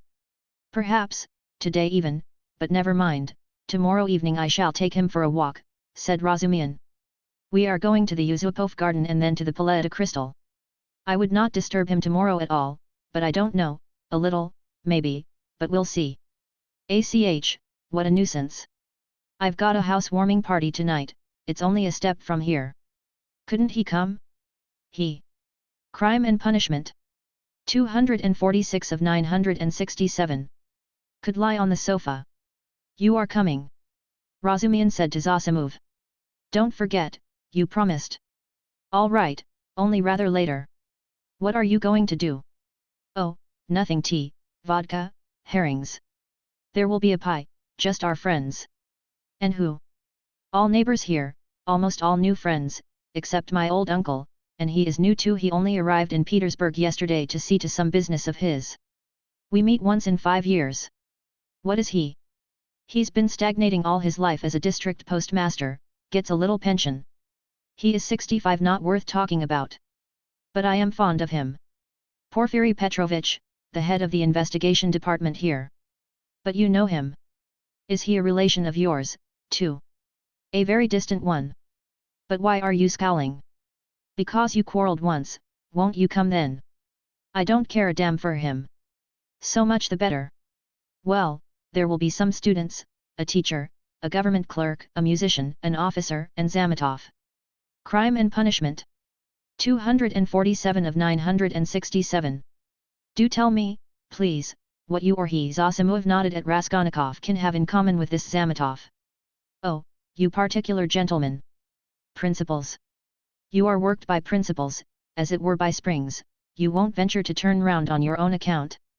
If a man is a nice fellow, that's the only principle I go upon. Zametov is a delightful person. Though he does take bribes." "Well, he does, and what of it?" "I don't care if he does take bribes," Razumihin cried with unnatural irritability. "I don't praise him for taking bribes. I only say he is a nice man in his own way. But if one looks at men in all ways, are there many good ones left? Why, I am sure I shouldn't be worth a baked onion myself, perhaps with you thrown in. That's too little, I'd give 2 for you. And I wouldn't give more than 1 for you. No more of your jokes. Zametov is no more than a boy. I can pull his hair and one must draw him, not repel him." You'll never improve a man by repelling him, especially a boy. One has to be twice as careful with a boy. Oh, you progressive dullards. You don't understand. You harm. Crime and punishment. 248 of 967. Yourselves running another man down. But if you want to know, we really have something in common. I should like to know what. Why, it's all about a house painter. We are getting him out of a mess. Though indeed there's nothing to fear now. The matter is absolutely self-evident. We only put on steam. A painter. Why, haven't I told you about it? I only told you the beginning then about the murder of the old pawnbroker woman. Well, the painter is mixed up in it. Oh, I heard about that murder before and was rather interested in it, partly, for one reason. I read about it in the papers, too. Lizaveta was murdered, too, Nastasia blurted out, suddenly addressing Raskolnikov. She remained in the room all the time, standing by the door listening. Lizaveta, murmured Raskolnikov hardly audibly. Lizaveta, who sold old clothes. Didn't you know her? She used to come here. She mended a shirt for you, too. Raskolnikov turned to the wall where in the dirty, yellow paper he picked out one clumsy, white flower with brown lines on it and began examining how many petals there were in it, how many scallops in the petals and how. Crime and punishment. 249 of 967. Many lines on them. He felt his arms and legs as lifeless as though they had been cut off. He did not attempt to move, but stared obstinately at the flower. But what about the painter? Zosimov interrupted Nastasia's chatter with marked displeasure. She sighed and was silent. Why, he was accused of the murder, Razumihin went on hotly. Was there evidence against him then? Evidence, indeed. Evidence that was no evidence, and that's what we have to prove. It was just as they pitched on those fellows, Cook and Pestryakov, at first. Phew! How stupidly it's all done, it makes one sick, though it's not one's business. Pestryakov may be coming tonight. By the way, Rodia, you've heard about the business already. It happened before you were ill, the day before you fainted at the police office while they were talking about it. Zosimov looked curiously at Raskolnikov. He did not stir. But I say, Razumihin, I wonder at you. What a busybody you are. Zosimov observed. Maybe I am, but we will get him off anyway, shouted Razumihin, bringing his fist down on the table. What's crime and punishment? 250 of 967. The most offensive is not their lying. One can always forgive lying. Lying is a delightful thing, for it leads to truth. What is offensive is that they lie and worship their own lying. I respect Porfiry, but what threw them out at first? The door was locked, and when they came back with the porter it was open. So it followed that Cook and Pestryakov were the murderers. That was their logic. But don't excite yourself, they simply detained them, they could not help that. And, by the way, I've met that man Cook. He used to buy unredeemed pledges from the old woman? Yes, he is a swindler. He buys up bad debts, too. He makes a profession of it. But enough of him. Do you know what makes me angry? It's their sickening rotten, petrified routine. And this case might be the means of introducing a new method. One can show from the psychological data alone how to get on the track of the real man. We have facts, they say. But facts are not everything. At least half the business lies in how you interpret them. Can you interpret them, then? Anyway, one can't hold one's tongue when one has a feeling, a tangible feeling, that one might be a help if only. Do you know the details of the case? Crime and punishment. 251 of 967. I am waiting to hear about the painter. Oh, yes. Well, here's the story.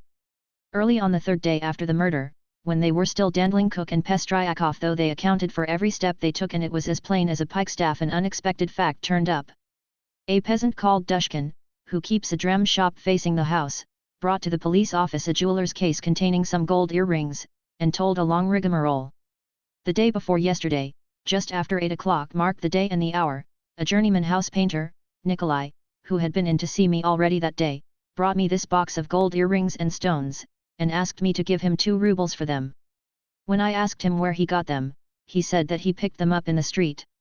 I did not ask him anything more. I am telling you Dushkin's story.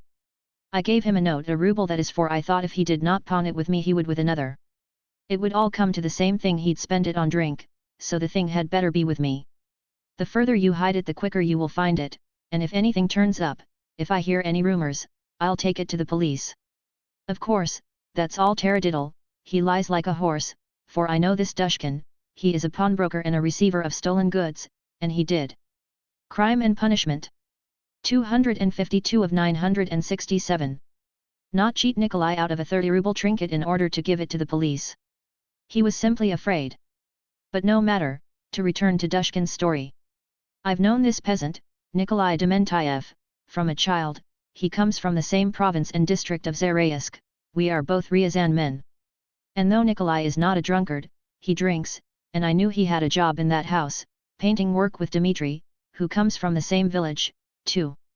As soon as he got the ruble he changed it, had a couple of glasses, took his change and went out. But I did not see Dmitri with him then. And the next day I heard that someone had murdered Elena Ivanovna and her sister, Lizaveta Ivanovna, with an axe. I knew them, and I felt suspicious about the earrings at once, for I knew the murdered woman lent money on pledges. I went to the house, and began to make careful inquiries without saying a word to anyone. First of all I asked, is Nikolai here? Dmitri told me that Nikolai had gone off on the spree, he had come home at daybreak drunk, stayed in the house about 10 minutes, and went out again. Dmitri didn't see him again and is finishing the job alone. And their job is on the same staircase as the murder, on the second floor. When I heard all that I did not say a word to anyone. That's Dushkin's tale, but I found out what I could about the murder, and Crime and Punishment. 253 of 967. Went home feeling as suspicious as ever.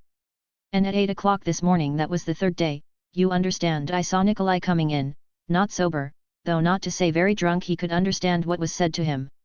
He sat down on the bench and did not speak. There was only one stranger in the bar and a man I knew asleep on a bench and our two boys. Have you seen Dmitri? Said I. No, I haven't, said he. And you've not been here either? Not since the day before yesterday, said he.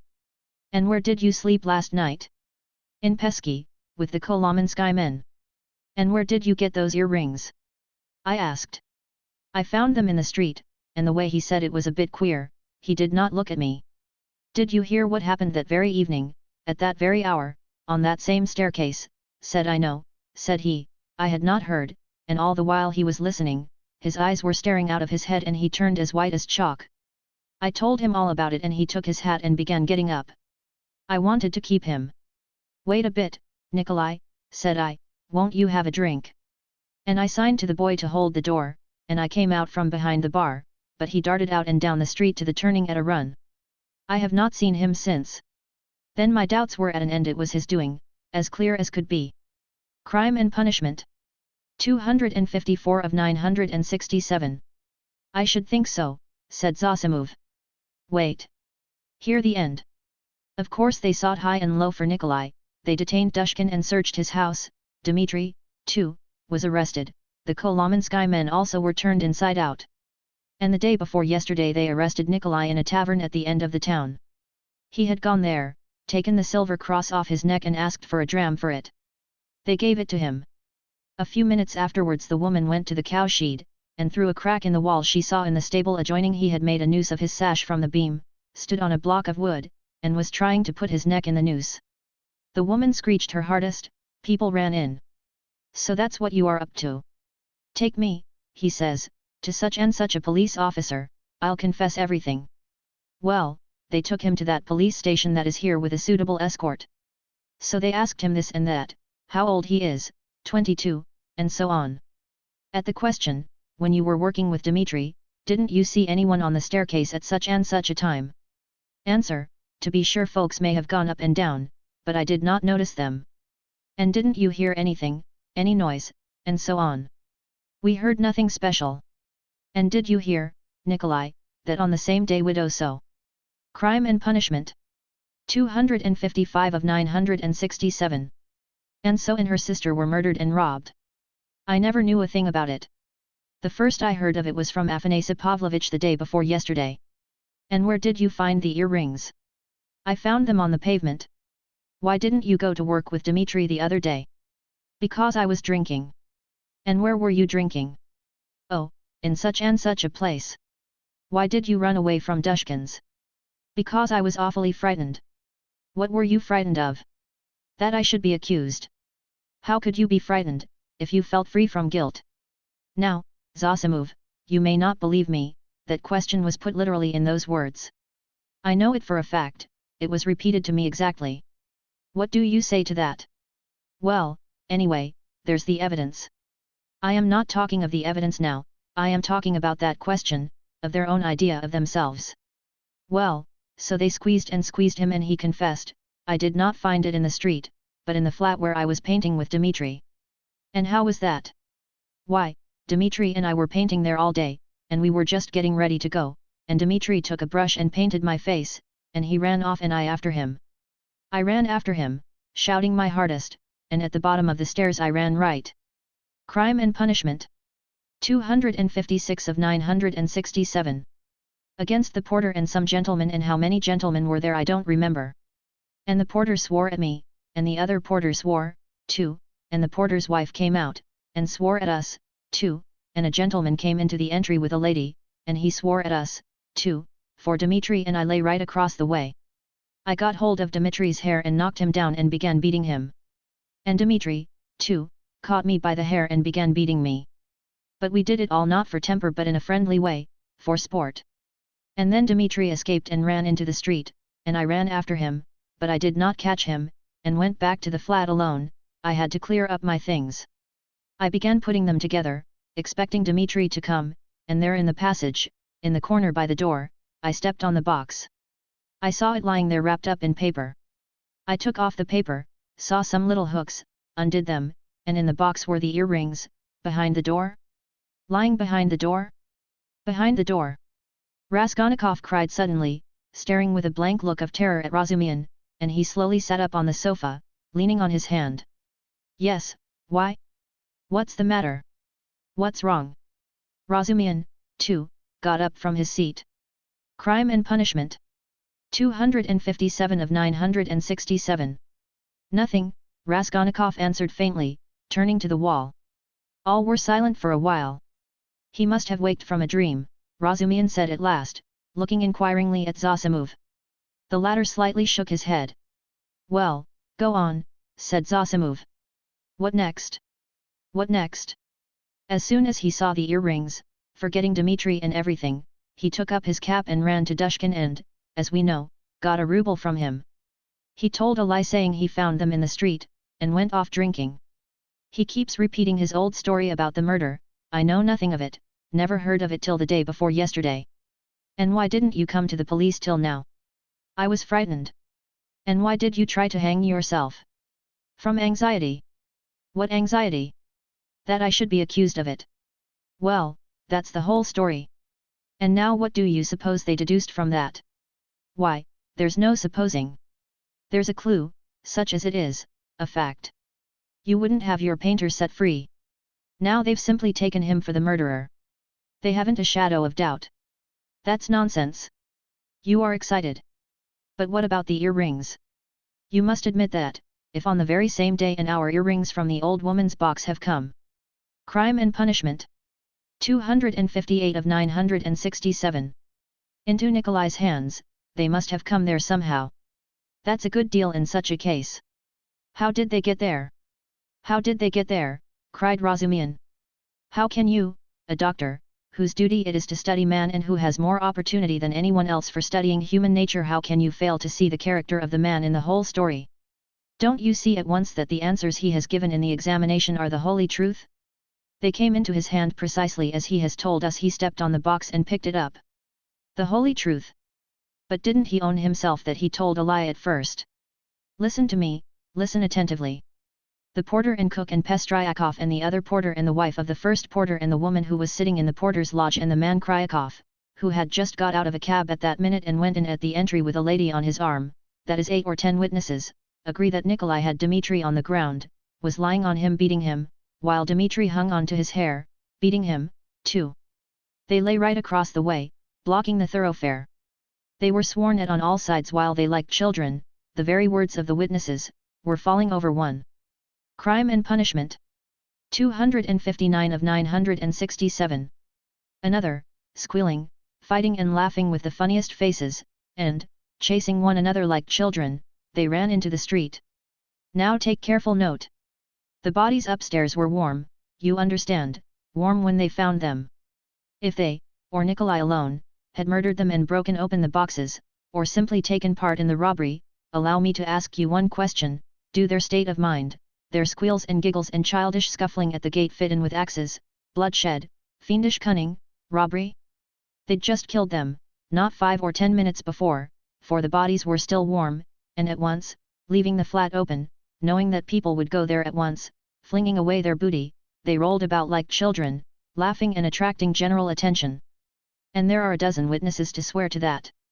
Of course it is strange. It's impossible, indeed, but, no, brother, no buts. And if the earrings being found in Nikolai's hands at the very day and hour of the murder constitutes an important piece of circumstantial evidence against him, although the explanation given by him accounts for it, and therefore it does not tell seriously against him, one must take into consideration the facts which prove him innocent, especially as they are facts that cannot be denied.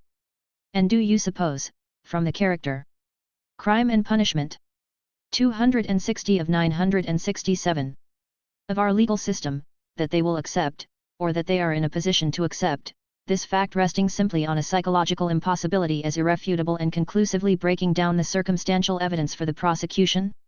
No, they won't accept it, they certainly won't, because they found the jewel case and the man tried to hang himself, which he could not have done if he hadn't felt guilty. That's the point, that's what excites me, you must understand. Oh, I see you are excited. Wait a bit. I forgot to ask you, what proof is there that the box came from the old woman? That's been proved, said Razumian with apparent reluctance, frowning. Cook recognized the jewel case and gave the name of the owner, who proved conclusively that it was his. That's bad. Now another point. Did anyone see Nikolai at the time that Cook and Pestryakov were going upstairs at first, and is there no evidence about that? Nobody did see him, Razumian answered with vexation. That's the worst of it. Even Cook and Pestryakov did not notice them on their way upstairs, though, indeed, their evidence could not have been worth much. They said they saw the flat was open, and that their crime and punishment, 261 of 967, must be work going on in it, but they took no special notice and could not remember whether there actually were men at work in it. So the only evidence for the defense is that they were beating one another and laughing. That constitutes a strong presumption, but how do you explain the facts yourself?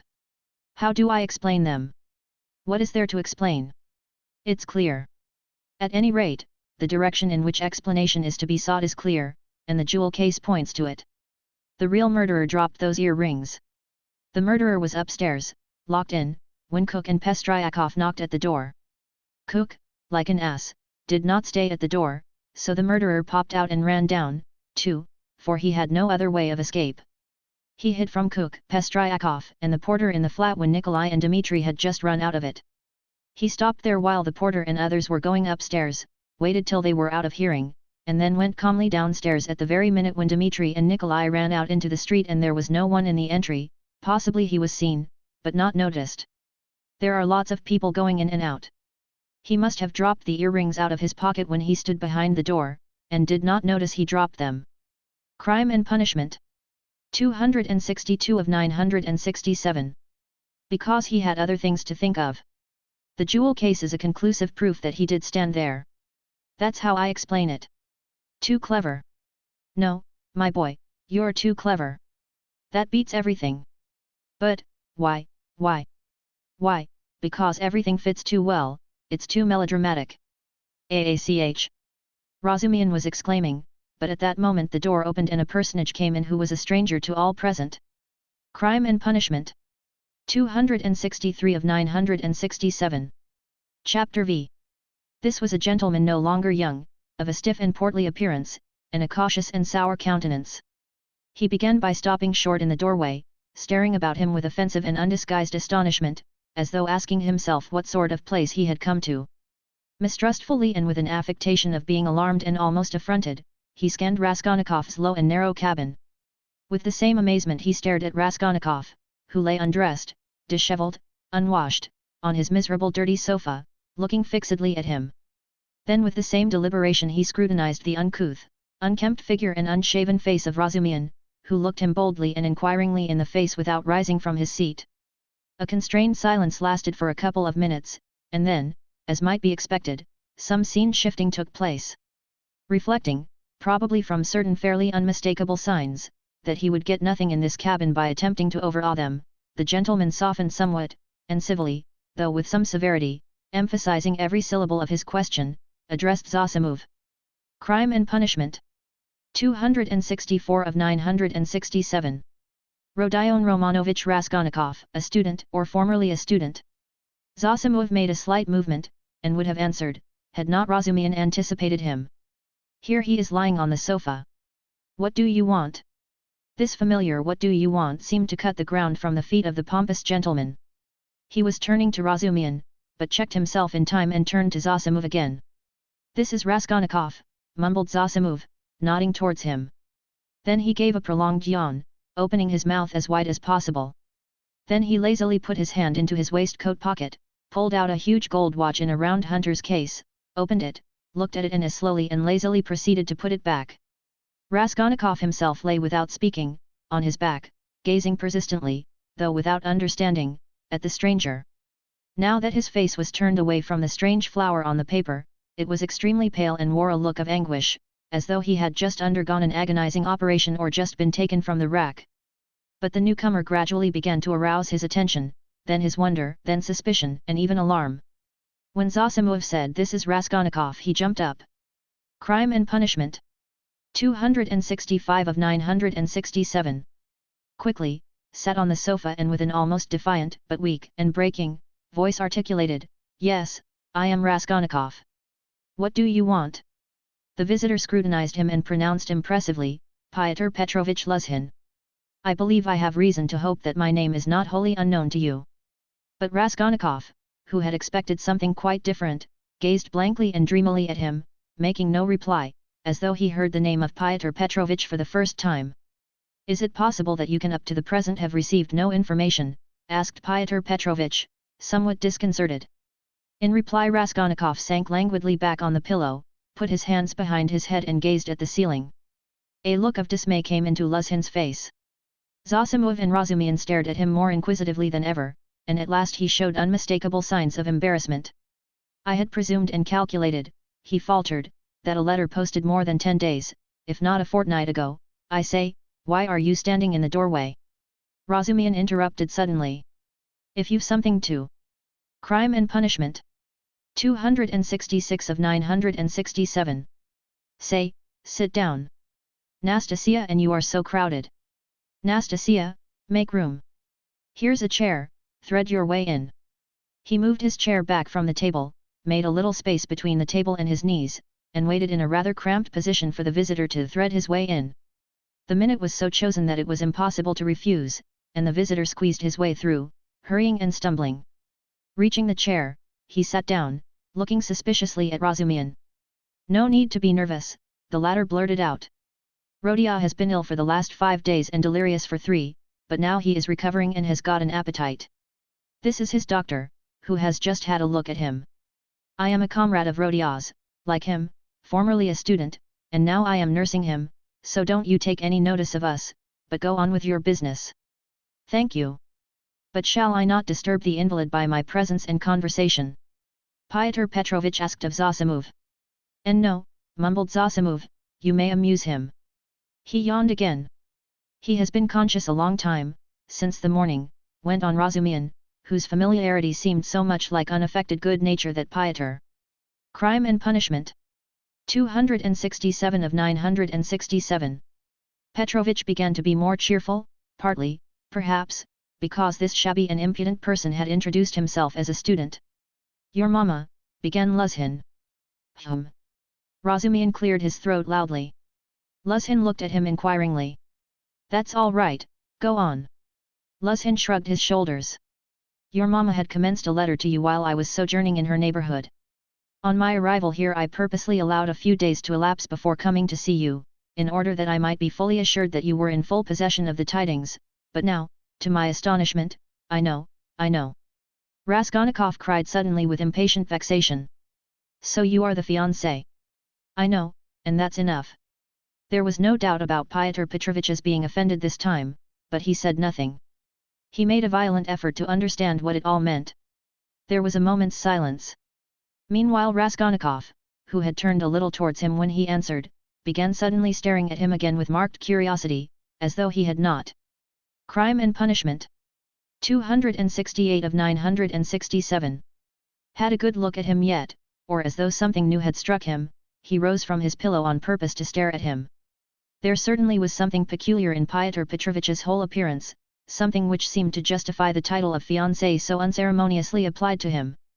In the first place, it was evident, far too much so indeed, that Pyotr Petrovich had made eager use of his few days in the capital to get himself up and rig himself out in expectation of his betrothed, a perfectly innocent and permissible proceeding, indeed.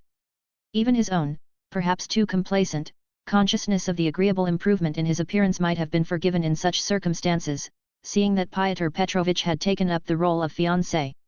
All his clothes were fresh from the tailor's and were all right, except for being too new and too distinctly appropriate. Even the stylish new round hat had the same significance. Pyotr Petrovich treated it too respectfully and held it too carefully in his hands. The exquisite pair of lavender gloves, real Louvat, told the same tale, if only from the fact of his not wearing them, but carrying them in his hand for show. Light and youthful colors predominated in Pyotr Petrovich's attire.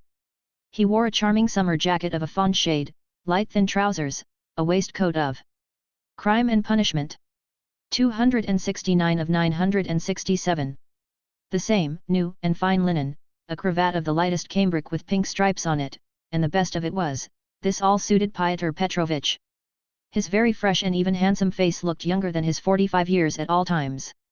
His dark, mutton chop whiskers made an agreeable setting on both sides, growing thickly upon his shining, clean-shaven chin. Even his hair, touched here and there with grey, though it had been combed and curled at a hairdresser's, did not give him a stupid appearance, as curled hair usually does, by inevitably suggesting a German on his wedding day. If there really was something unpleasing and repulsive in his rather good-looking and imposing countenance, it was due to quite other causes. After scanning Mr. Luzhin unceremoniously, Raskolnikov smiled malignantly, sank back on the pillow and stared at the ceiling as before.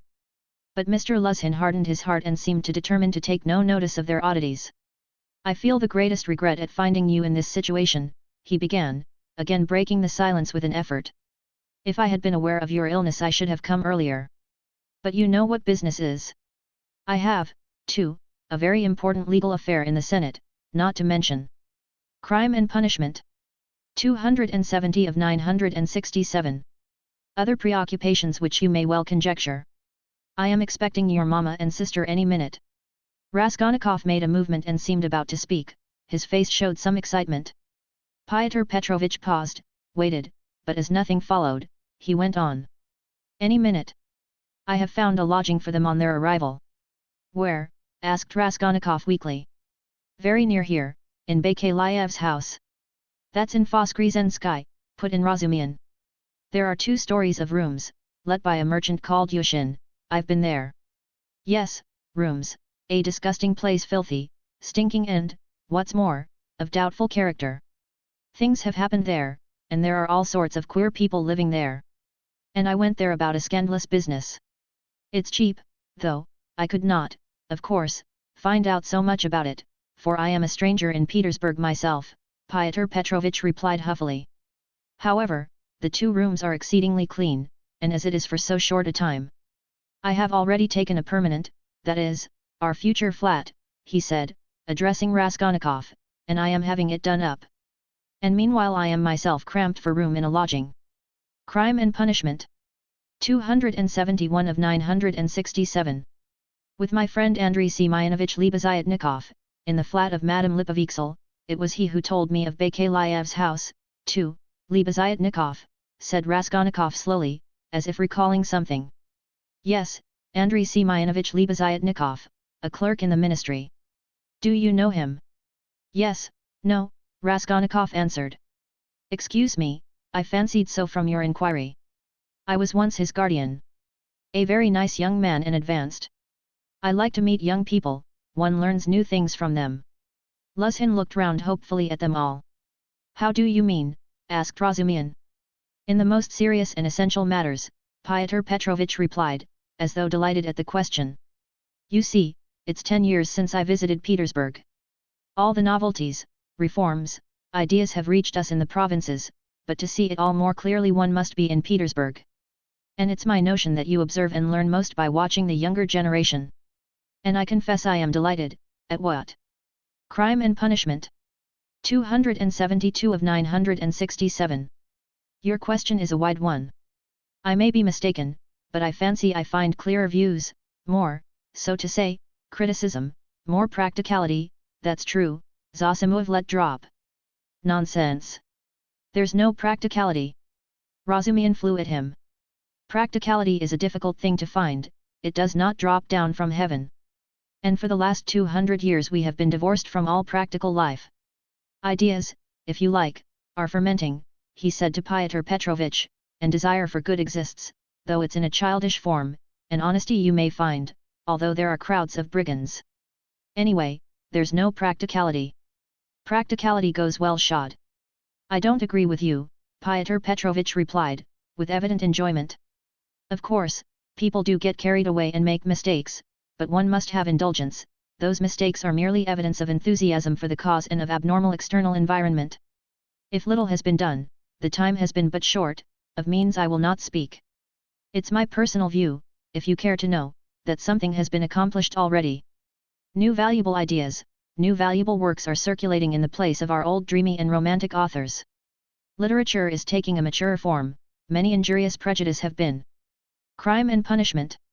273 of 967. Rooted up and turned into ridicule. In a word, we have cut ourselves off irrevocably from the past, and that, to my thinking, is a great thing. He's learned it by heart to show off. Raskolnikov pronounced suddenly. What? Asked Pyotr Petrovitch, not catching his words, but he received no reply. That's all true, Zossimov hastened to interpose. Isn't it so? Pyotr Petrovitch went on, glancing affably at Zossimov. You must admit, he went on, addressing Razumian with a shade of triumph and superciliousness, he almost added, young man, that there is an advance, or, as they say now, progress in the name of science and economic truth, a commonplace. No, not a commonplace. Hitherto, for instance, if I were told, love thy neighbor, what came of it? Pyotr Petrovitch went on, perhaps with excessive haste. It came to my tearing my coat in half to share with my neighbor, and we both were left half naked. As a Russian proverb has it, catch several hares and you won't catch one. Science now tells us, love yourself before all men, for everything in the world rests on self-interest. You love yourself and manage your own affairs properly, and your Crime and Punishment. 274 of 967. Code remains whole. Economic truth adds that the better private affairs are organized in society, the more whole codes, so to say, the firmer are its foundations, and the better is the common welfare organized too. Therefore, in acquiring wealth solely and exclusively for myself, I am acquiring, so to speak, for all, and helping to bring to pass my neighbor's getting a little more than a torn coat, and that not from private, personal liberality, but as a consequence of the general advance. The idea is simple, but unhappily it has been a long time reaching us, being hindered by idealism and sentimentality. And yet it would seem to want very little wit to perceive it. Excuse me, I've very little wit myself, Razumian cut in sharply, and so let us drop it. I began this discussion with an object, but I've grown so sick during the last 3 years of this chattering to amuse oneself, of this incessant flow of commonplaces, always the same, that, by Jove, I blush even when other people talk like that. You are in a hurry, no doubt, to exhibit your acquirements, and I don't blame you, that's quite pardonable. I only wanted to find out what sort of man you are, for so many unscrupulous people have got hold of the progressive cause of late and have so distorted in their own interests everything they. Crime and Punishment. 275 of 967. Touched, that the whole cause has been dragged in the mire. That's enough. Excuse me, sir, said Luzhin, affronted, and speaking with excessive dignity. Do you mean to suggest so unceremoniously that I too, oh, my dear sir, how could I? Come, that's enough, Razumian concluded, and he turned abruptly to Zossimov to continue their previous conversation. Pyotr Petrovitch had the good sense to accept the disavowal. He made up his mind to take leave in another minute or two. I trust our acquaintance, he said, addressing Raskolnikov, may, upon your recovery and in view of the circumstances of which you are aware, become closer. Above all, I hope for your return to health. Raskolnikov did not even turn his head. Pyotr Petrovitch began getting up from his chair. One of her customers must have killed her, Zosimov declared positively. Not a doubt of it, replied Razumihin. Porfiry doesn't give his opinion, but is examining all who have left pledges with her there. Examining them? Raskolnikov asked aloud. Yes. What then? Crime and punishment. 276 of 967. Nothing. How does he get hold of them? Asked Zosimov. Cook has given the names of some of them, other names are on the wrappers of the pledges and some have come forward of themselves. It must have been a cunning and practiced ruffian. The boldness of it. The coolness. That's just what it wasn't, interposed Razumihin. That's what throws you all off the scent. But I maintain that he is not cunning, not practiced, and probably this was his first crime. The supposition that it was a calculated crime and a cunning criminal doesn't work. Suppose him to have been inexperienced, and it's clear that it was only a chance that saved him, and chance may do anything. Why, he did not foresee obstacles, perhaps. And how did he set to work? He took jewels worth 10 or 20 rubles, stuffing his pockets with them, ransacked the old woman's trunks, her rags, and they found 1,500 rubles, besides notes, in a box in the top drawer of the chest. He did not know how to rob, he could only murder. It was his first crime, I assure you, his first crime. He lost his head. And he got off more by luck than good counsel. Crime and punishment. 277 of 967. You are talking of the murder of the old pawnbroker, I believe. Pyotr Petrovitch put in, addressing Zosimov. He was standing, hat and gloves in hand, but before departing he felt disposed to throw off a few more intellectual phrases. He was evidently anxious to make a favorable impression and his vanity overcame his prudence. Yes. You've heard of it? Oh, yes, being in the neighborhood. Do you know the details? I can't say that, but another circumstance interests me in the case, the whole question, so to say. Not to speak of the fact that crime has been greatly on the increase among the lower classes during the last 5 years, not to speak of the cases of robbery and arson everywhere, what strikes me as the strangest thing is that in the higher classes, too, crime is increasing proportionately. In one place one hears of a student's robbing the mail on the high road, in another place people of good social position forge false banknotes, in Moscow of late a whole gang has been captured who used to forge lottery tickets, and one of the ringleaders was a lecturer in universal history, then our secretary abroad was murdered from some obscure motive of gain. And if this old woman, the pawnbroker, has crime and punishment. 278 of 967. Been murdered by someone of a higher class in society, for peasants don't pawn gold trinkets. How are we to explain this demoralization of the civilized part of our society? There are many economic changes, put in Zosimov. How are we to explain it? Razumihin caught him up. It might be explained by our inveterate impracticality. How do you mean? What answer had your lecturer in Moscow to make to the question why he was forging notes? Everybody is getting rich one way or another, so I want to make haste to get rich too. I don't remember the exact words, but the upshot was that he wants money for nothing, without waiting or working.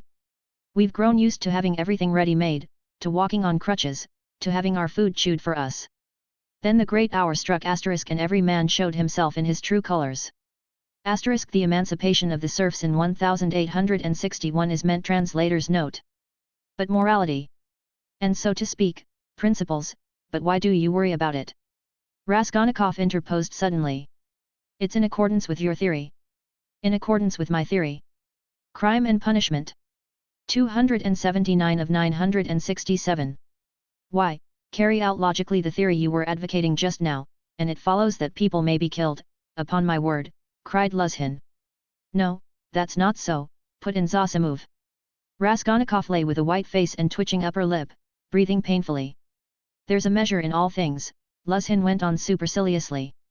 Economic ideas are not an incitement to murder, and one has but to suppose, and is it true, Raskolnikov interposed once more suddenly, again in a voice quivering with fury and delight in insulting him, is it true that you told your fiancée, within an hour of her acceptance, that what pleased you most, was that she was a beggar, because it was better to raise a wife from poverty, so that you may have complete control over her, and reproach her with your being her benefactor."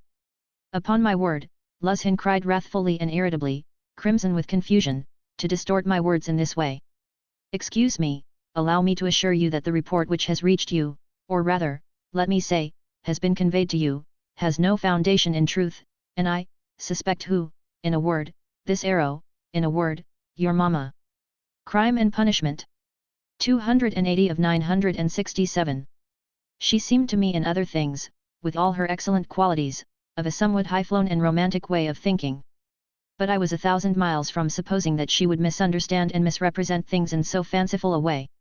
"And indeed, I tell you what," cried Raskolnikov, raising himself on his pillow and fixing his piercing, glittering eyes upon him, "I tell you what." "What?" Luzhin stood still, waiting with a defiant and offended face. Silence lasted for some seconds. "Why, if ever again, you dare to mention a single word about my mother, I shall send you flying downstairs." "What's the matter with you?" cried Razumihin. "So that's how it is." Luzhin turned pale and bit his lip. "Let me tell you, sir," he began deliberately, doing his utmost to restrain himself but breathing hard, "at the first moment I saw you you were ill-disposed to me, but I remained here on purpose to find out more. I could forgive a great deal in a sick man in a connection, but you, never after this." "I am not ill," cried Raskolnikov. "So much the worse, go to hell." Crime and Punishment. 281 of 967. But Luzhin was already leaving without finishing his speech. Squeezing between the table and the chair, Razumihin got up this time to let him pass. Without glancing at anyone, and not even nodding to Zosimov, who had for some time been making signs to him to let the sick man alone, he went out, lifting his hat to the level of his shoulders to avoid crushing it as he stooped to go out of the door. And even the curve of his spine was expressive of the horrible insult he had received. How could you? Razumihin said, shaking his head in perplexity. Let me alone all of you!" Raskolnikov cried in a frenzy. "Will you ever leave off tormenting me? I am not afraid of you. I am not afraid of anyone now. Get away from me. I want to be alone. Come along," said Zosimov, nodding to Razumihin. "But we can't leave him like this." "Come along," Zosimov repeated insistently, and he went out. Razumihin thought a minute and ran to overtake him. "It might be worse not to obey him," said Zosimov on the stairs. "He mustn't be irritated. What's the matter with him?" Crime and Punishment. 282 of 967. If only he could get some favorable shock, that's what would do it. At first he was better. You know he has got something on his mind. Some fixed idea weighing on him. I am very much afraid so, he must have. Perhaps it's that gentleman, Pyotr Petrovitch. From his conversation I gather he is going to marry his sister, and that he had received a letter about it just before his illness. Yes, confound the man, he may have upset the case altogether. But have you noticed, he takes no interest in anything, he does not respond to anything except one point on which he seems excited, that's the murder. Yes, Razumihin agreed, I noticed that, too. He is interested, frightened. It gave him a shock on the day he was ill in the police office, he fainted. Tell me more about that this evening and I'll tell you something afterwards. He interests me very much. In half an hour I'll go and see him again. There'll be no inflammation though. Thanks. And I'll wait with Pashenka meantime and will keep watch on him through Nastasia. Raskolnikov, left alone, looked with impatience and misery at Nastasia, but she still lingered. Won't you have some tea now? She asked. Crime and Punishment. 283 of 967. Later. I am sleepy. Leave me. He turned abruptly to the wall. Nastasia went out. Crime and Punishment. 284 of 967. Chapter 6. But as soon as she went out, he got up, latched the door, undid the parcel which Razumihin had brought in that evening and had tied up again and began dressing.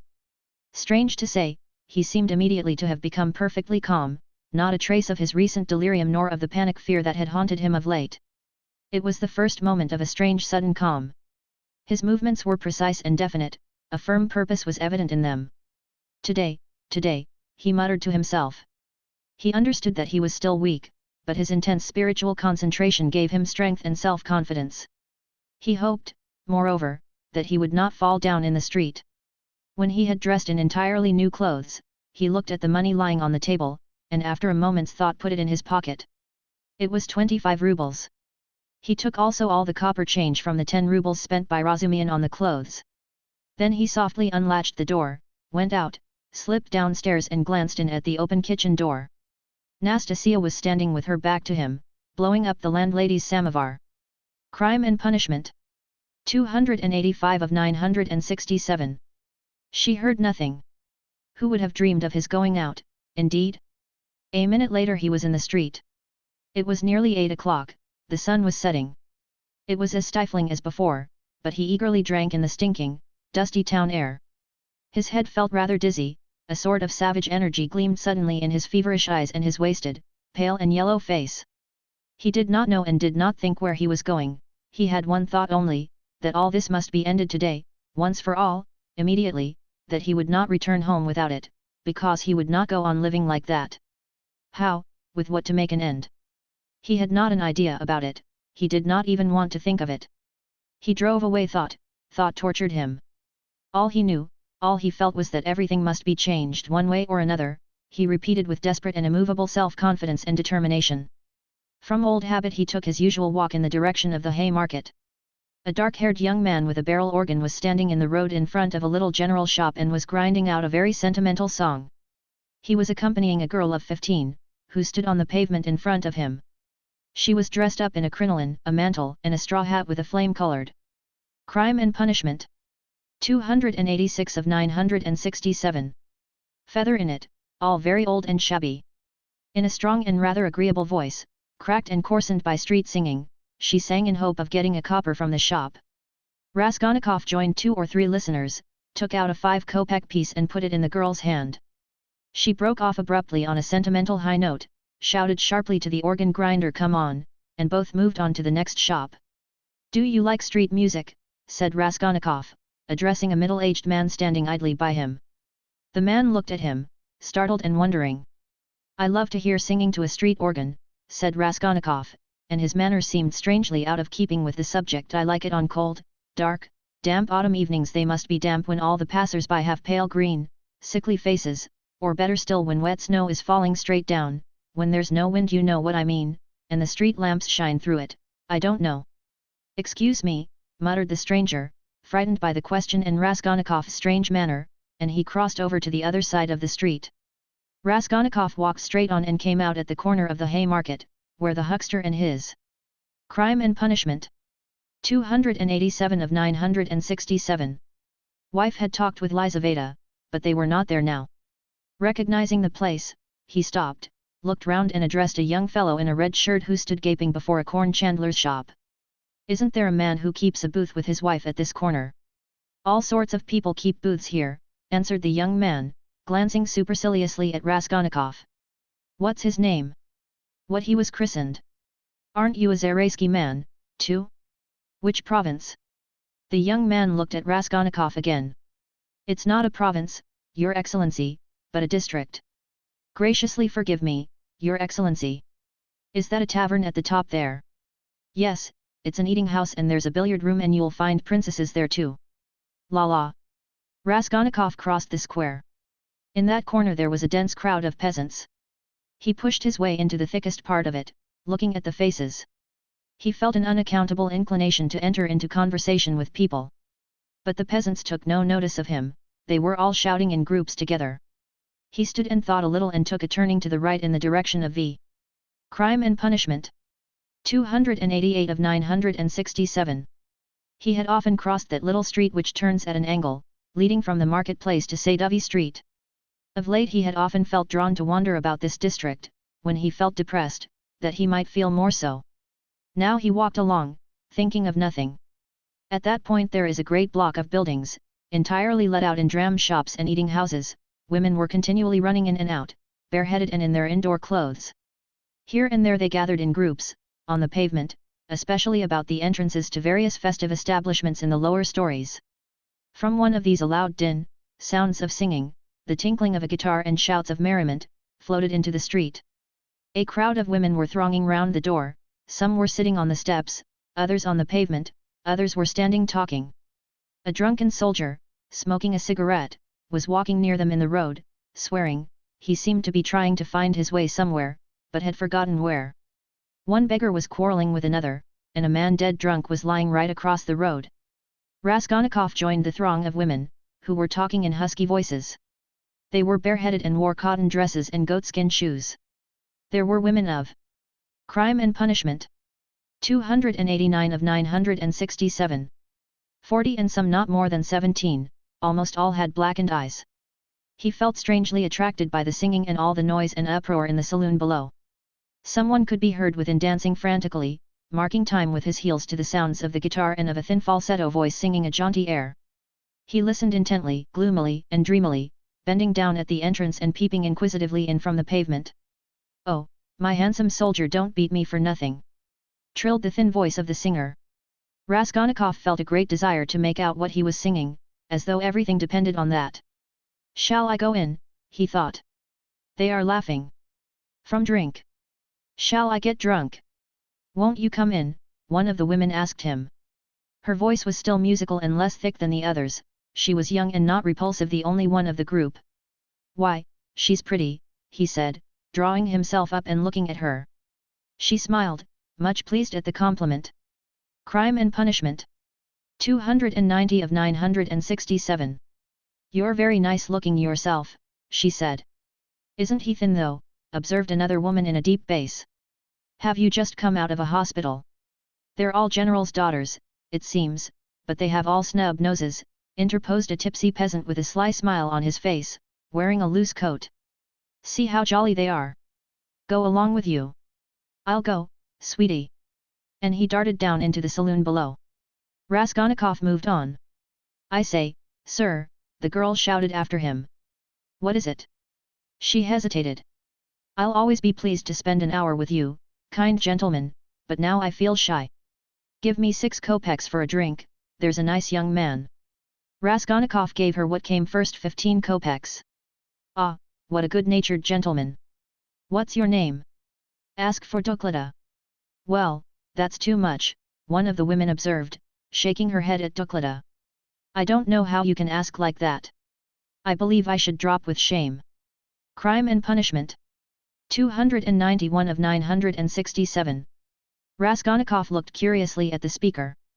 She was a pock-marked wench of 30, covered with bruises, with her upper lip swollen. She made her criticism quietly and earnestly. "Where is it?" thought Raskolnikov. "Where is it? I've read that someone condemned to death says or thinks, an hour before his death, that if he had to live on some high rock, on such a narrow ledge that he'd only room to stand, and the ocean, everlasting darkness, everlasting solitude, everlasting tempest around him, if he had to remain standing on a square yard of space all his life, 1,000 years, eternity, it were better to live so than to die at once. Only to live and live. Life, whatever it may be. How true it is! Good God, how true! Man is a vile creature. And vile is he who calls him vile for that," he added a moment later. He went into another street. "Bah, the Paleta crystal. Razumian was just talking of the Paleta crystal. But what on earth was it I wanted?" "Yes, the newspapers. Zosimov said he'd read it in the papers." "Have you the papers?" he asked, going into a very spacious and positively clean restaurant, consisting of several rooms, which were, however, rather empty. 2 or 3 people were drinking tea, and in a room further away were sitting 4 men drinking champagne. Raskolnikov fancied that. Crime and Punishment. 292 of 967. Zametov was one of them, but he could not be sure at that distance. "What if it is?" he thought. "Will you have vodka?" asked the waiter. "Give me some tea and bring me the papers, the old ones for the last 5 days, and I'll give you something." "Yes, sir, here's today's." "No vodka." The old newspapers and the tea were brought. Raskolnikov sat down and began to look through them. "Oh, damn, these are the items of intelligence.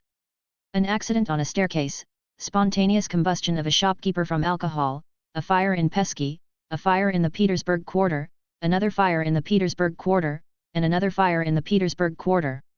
Ah, here it is." He found at last what he was seeking and began to read it. The lines danced before his eyes, but he read it all and began eagerly seeking later editions in the following numbers. His hands shook with nervous impatience as he turned the sheets. Suddenly someone sat down beside him at his table. He looked up, it was the head clerk Zametov, looking just the same, with the rings on his fingers and the watch chain, with the curly, black hair, parted and pomaded, with the smart waistcoat, rather shabby coat and doubtful linen. He was in a good humor, at least he was smiling very gaily and good. Crime and Punishment. 293 of 967. Humoredly. His dark face was rather flushed from the champagne he had drunk. What, you here? He began in surprise, speaking as though he'd known him all his life. Why, Razumian told me only yesterday you were unconscious. How strange. And do you know I've been to see you? Raskolnikov knew he would come up to him. He laid aside the papers and turned to Zametov. There was a smile on his lips, and a new shade of irritable impatience was apparent in that smile. I know you have, he answered. I've heard it. You looked for my sock. And you know Razumian has lost his heart to you? He says you've been with him to Louise Ivanovna's, you know, the woman you tried to befriend, for whom you winked to the explosive lieutenant and he would not understand. Do you remember? How could he fail to understand? It was quite clear, wasn't it? What a hothead he is. The explosive one. No, your friend Razumian. You must have a jolly life, Mr. Zametov, entrance free to the most agreeable places. Who's been pouring champagne into you just now? Crime and Punishment. 294 of 967. We've just been, having a drink together. You talk about pouring it into me. By way of a fee. You profit by everything. Raskolnikov laughed. It's all right, my dear boy, he added, slapping Zametov on the shoulder. I am not speaking from temper, but in a friendly way, for sport, as that workman of yours said when he was scuffling with Dmitri, in the case of the old woman. How do you know about it? Perhaps I know more about it than you do. How strange you are. I am sure you are still very unwell. You oughtn't to have come out. Oh, do I seem strange to you? Yes. What are you doing, reading the papers? Yes. There's a lot about the fires. No, I am not reading about the fires. Here he looked mysteriously at Zametov, his lips were twisted again in a mocking smile. No, I am not reading about the fires, he went on, winking at Zametov. But confess now, my dear fellow, you're awfully anxious to know what I am reading about. I am not in the least. Mayn't I ask a question? Why do you keep on? Crime and Punishment. 295 of 967. Listen, you are a man of culture and education. I was in the 6th class at the gymnasium, said Zametov with some dignity. 6th class. Ah, my cock-sparrow. With your parting and your rings you are a gentleman of fortune. Phoo! What a charming boy! Here Raskolnikov broke into a nervous laugh right in Zametov's face. The latter drew back, more amazed than offended. Phoo, how strange you are! Zametov repeated very seriously. I can't help thinking you are still delirious. I am delirious. You are fibbing, my cock-sparrow. So I am strange? You find me curious, do you? Yes, curious. Shall I tell you what I was reading about, what I was looking for? See what a lot of papers I've made them bring me. Suspicious, eh? Well, what is it? You prick up your ears. How do you mean prick up my ears? I'll explain that afterwards, but now, my boy, I declare to you, no, better I confess. No, that's not right either, I make a deposition and you take it. I depose that I was reading, that I was looking and searching, he screwed up his eyes and paused. I was searching and... Crime and Punishment. 296 of 967. Came here on purpose to do it for news of the murder of the old pawnbroker woman, he articulated at last, almost in a whisper, bringing his face exceedingly close to the face of Zametov. Zametov looked at him steadily, without moving or drawing his face away. What struck Zametov afterwards as the strangest part of it all was that silence followed for exactly a minute, and that they gazed at one another all the while. What if you have been reading about it? He cried at last, perplexed and impatient. That's no business of mine. What of it? The same old woman, Raskolnikov went on in the same whisper, not heeding Zametov's explanation, about whom you were talking in the police office, you remember, when I fainted. Well, do you understand now? What do you mean? Understand, what? Zametov brought out, almost alarmed. Raskolnikov's set and earnest face was suddenly transformed, and he suddenly went off into the same nervous laugh as before, as though utterly unable to restrain himself.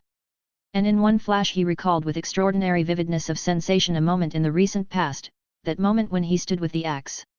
Crime and Punishment. 297 of 967. Behind the door, while the latch trembled and the men outside swore and shook it, and he had a sudden desire to shout at them, to swear at them, to put out his tongue at them, to mock them, to laugh, and laugh, and laugh.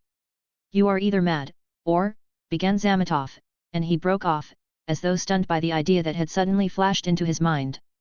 Or what? What? Come, tell me. Nothing, said Zametov, getting angry, it's all nonsense. Both were silent. After his sudden fit of laughter Raskolnikov became suddenly thoughtful and melancholy. He put his elbow on the table and leaned his head on his hand. He seemed to have completely forgotten Zametov. The silence lasted for some time. Why don't you drink your tea? It's getting cold, said Zametov. What? Tea? Oh, yes, Raskolnikov sipped the glass, put a morsel of bread in his mouth and, suddenly looking at Zametov, seemed to remember everything and pulled himself together. At the same moment his face resumed its original mocking expression. He went on drinking tea. There have been a great many of these crimes lately, said Zametov. Only the other day I read in the Moscow. Crime and Punishment. 298 of 967. News that a whole gang of false coiners had been caught in Moscow. It was a regular society. They used to forge tickets. Oh, but it was a long time ago. I read about it a month ago, Raskolnikov answered calmly. So you consider them criminals, he added, smiling. Of course they are criminals. They are children, simpletons, not criminals. Why, 100 people meeting for such an object, what an idea. 3 would be too many, and then they want to have more faith in one another than in themselves. One has only to blab in his cups and it all collapses. Simpletons. They engaged untrustworthy people to change the notes, what a thing to trust to a casual stranger. Well, let us suppose that these simpletons succeed and each makes 1,000,000, and what follows for the rest of their lives? Each is dependent on the others for the rest of his life. Better hang oneself at once. And they did not know how to change the notes either. The man who changed the notes took 5,000 rubles, and his hands trembled. He counted the first 4,000, but did not count the 5,000. He was in such a hurry to get the money into his pocket and run away. Of course. Crime and Punishment. 299 of 967. He roused suspicion. And the whole thing came to a crash through one fool. Is it possible? That his hands trembled, observed Zametov. Yes, that's quite possible. That, I feel quite sure, is possible. Sometimes one can't stand things. Can't stand that?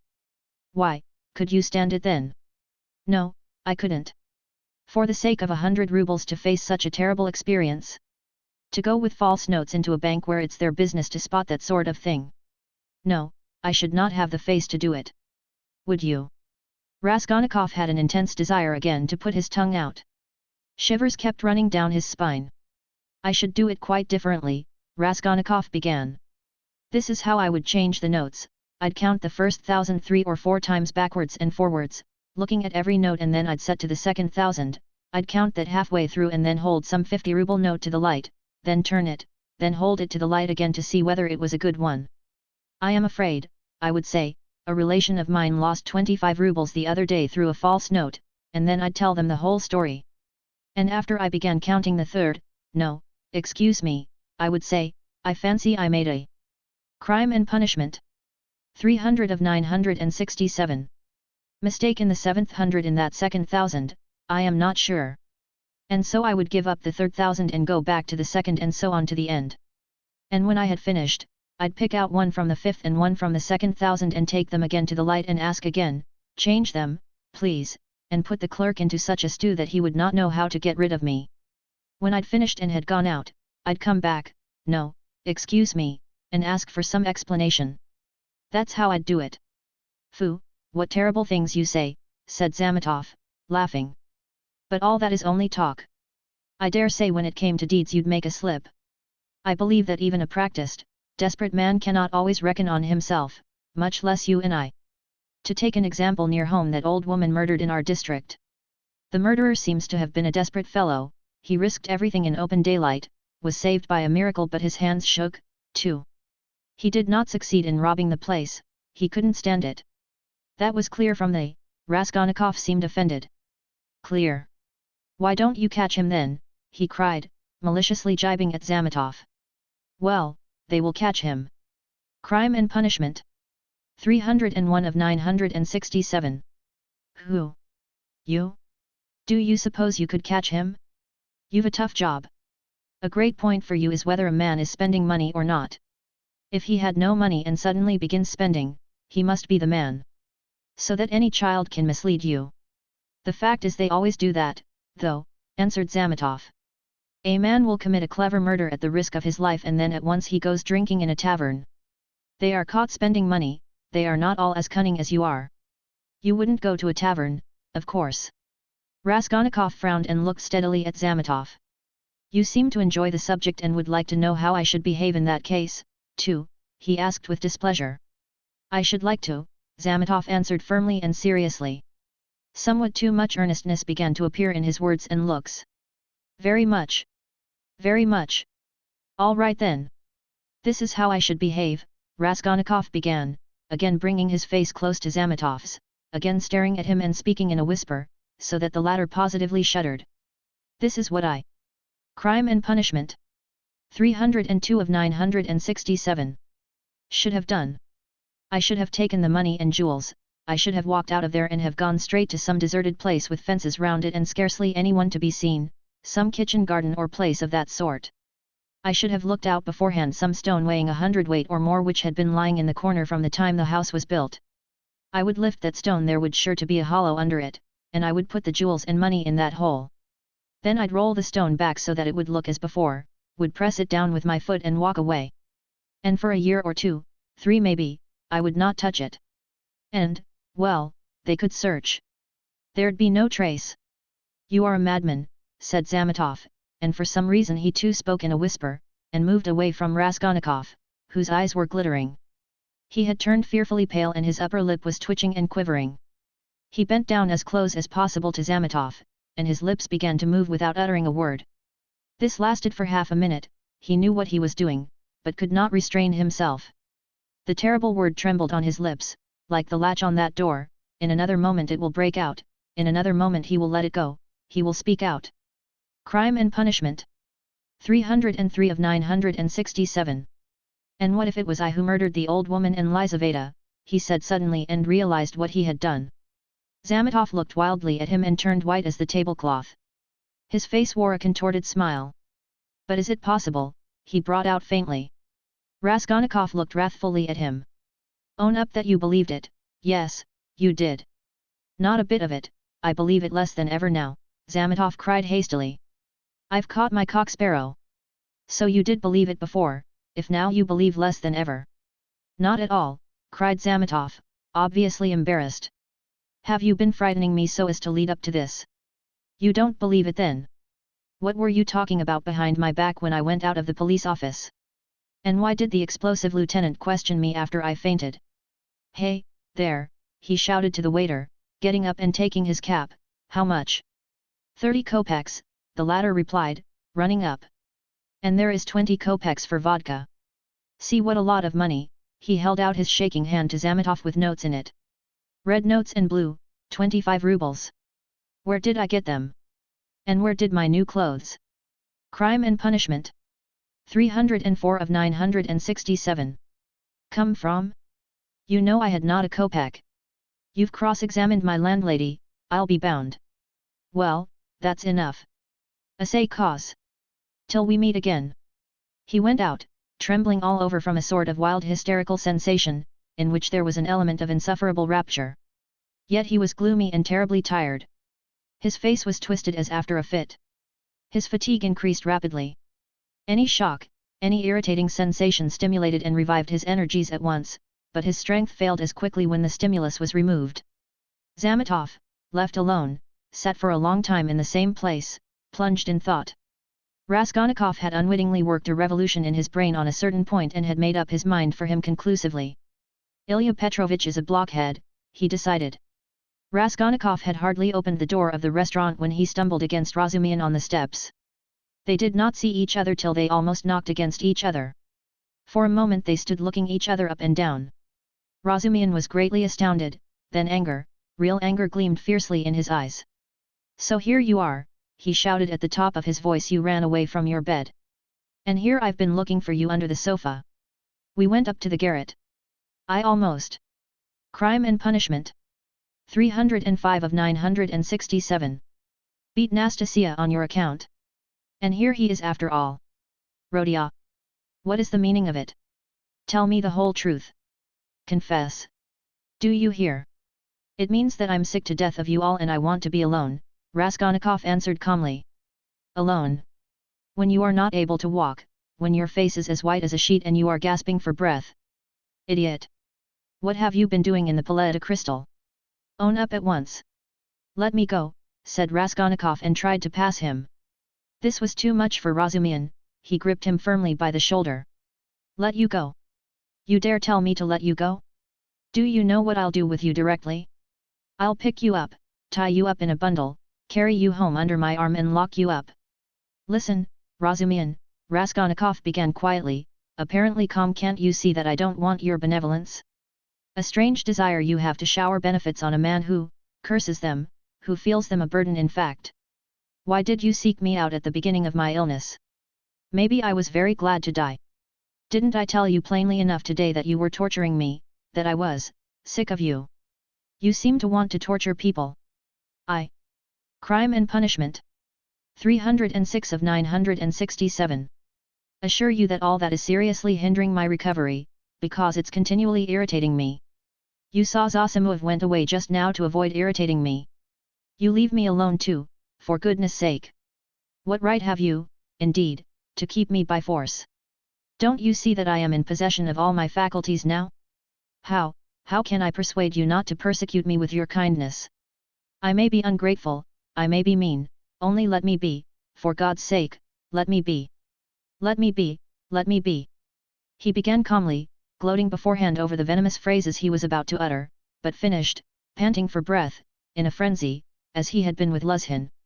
Razumihin stood a moment, thought and let his hand drop. "Well, go to hell then," he said gently and thoughtfully. "Stay," he roared, as Raskolnikov was about to move. "Listen to me.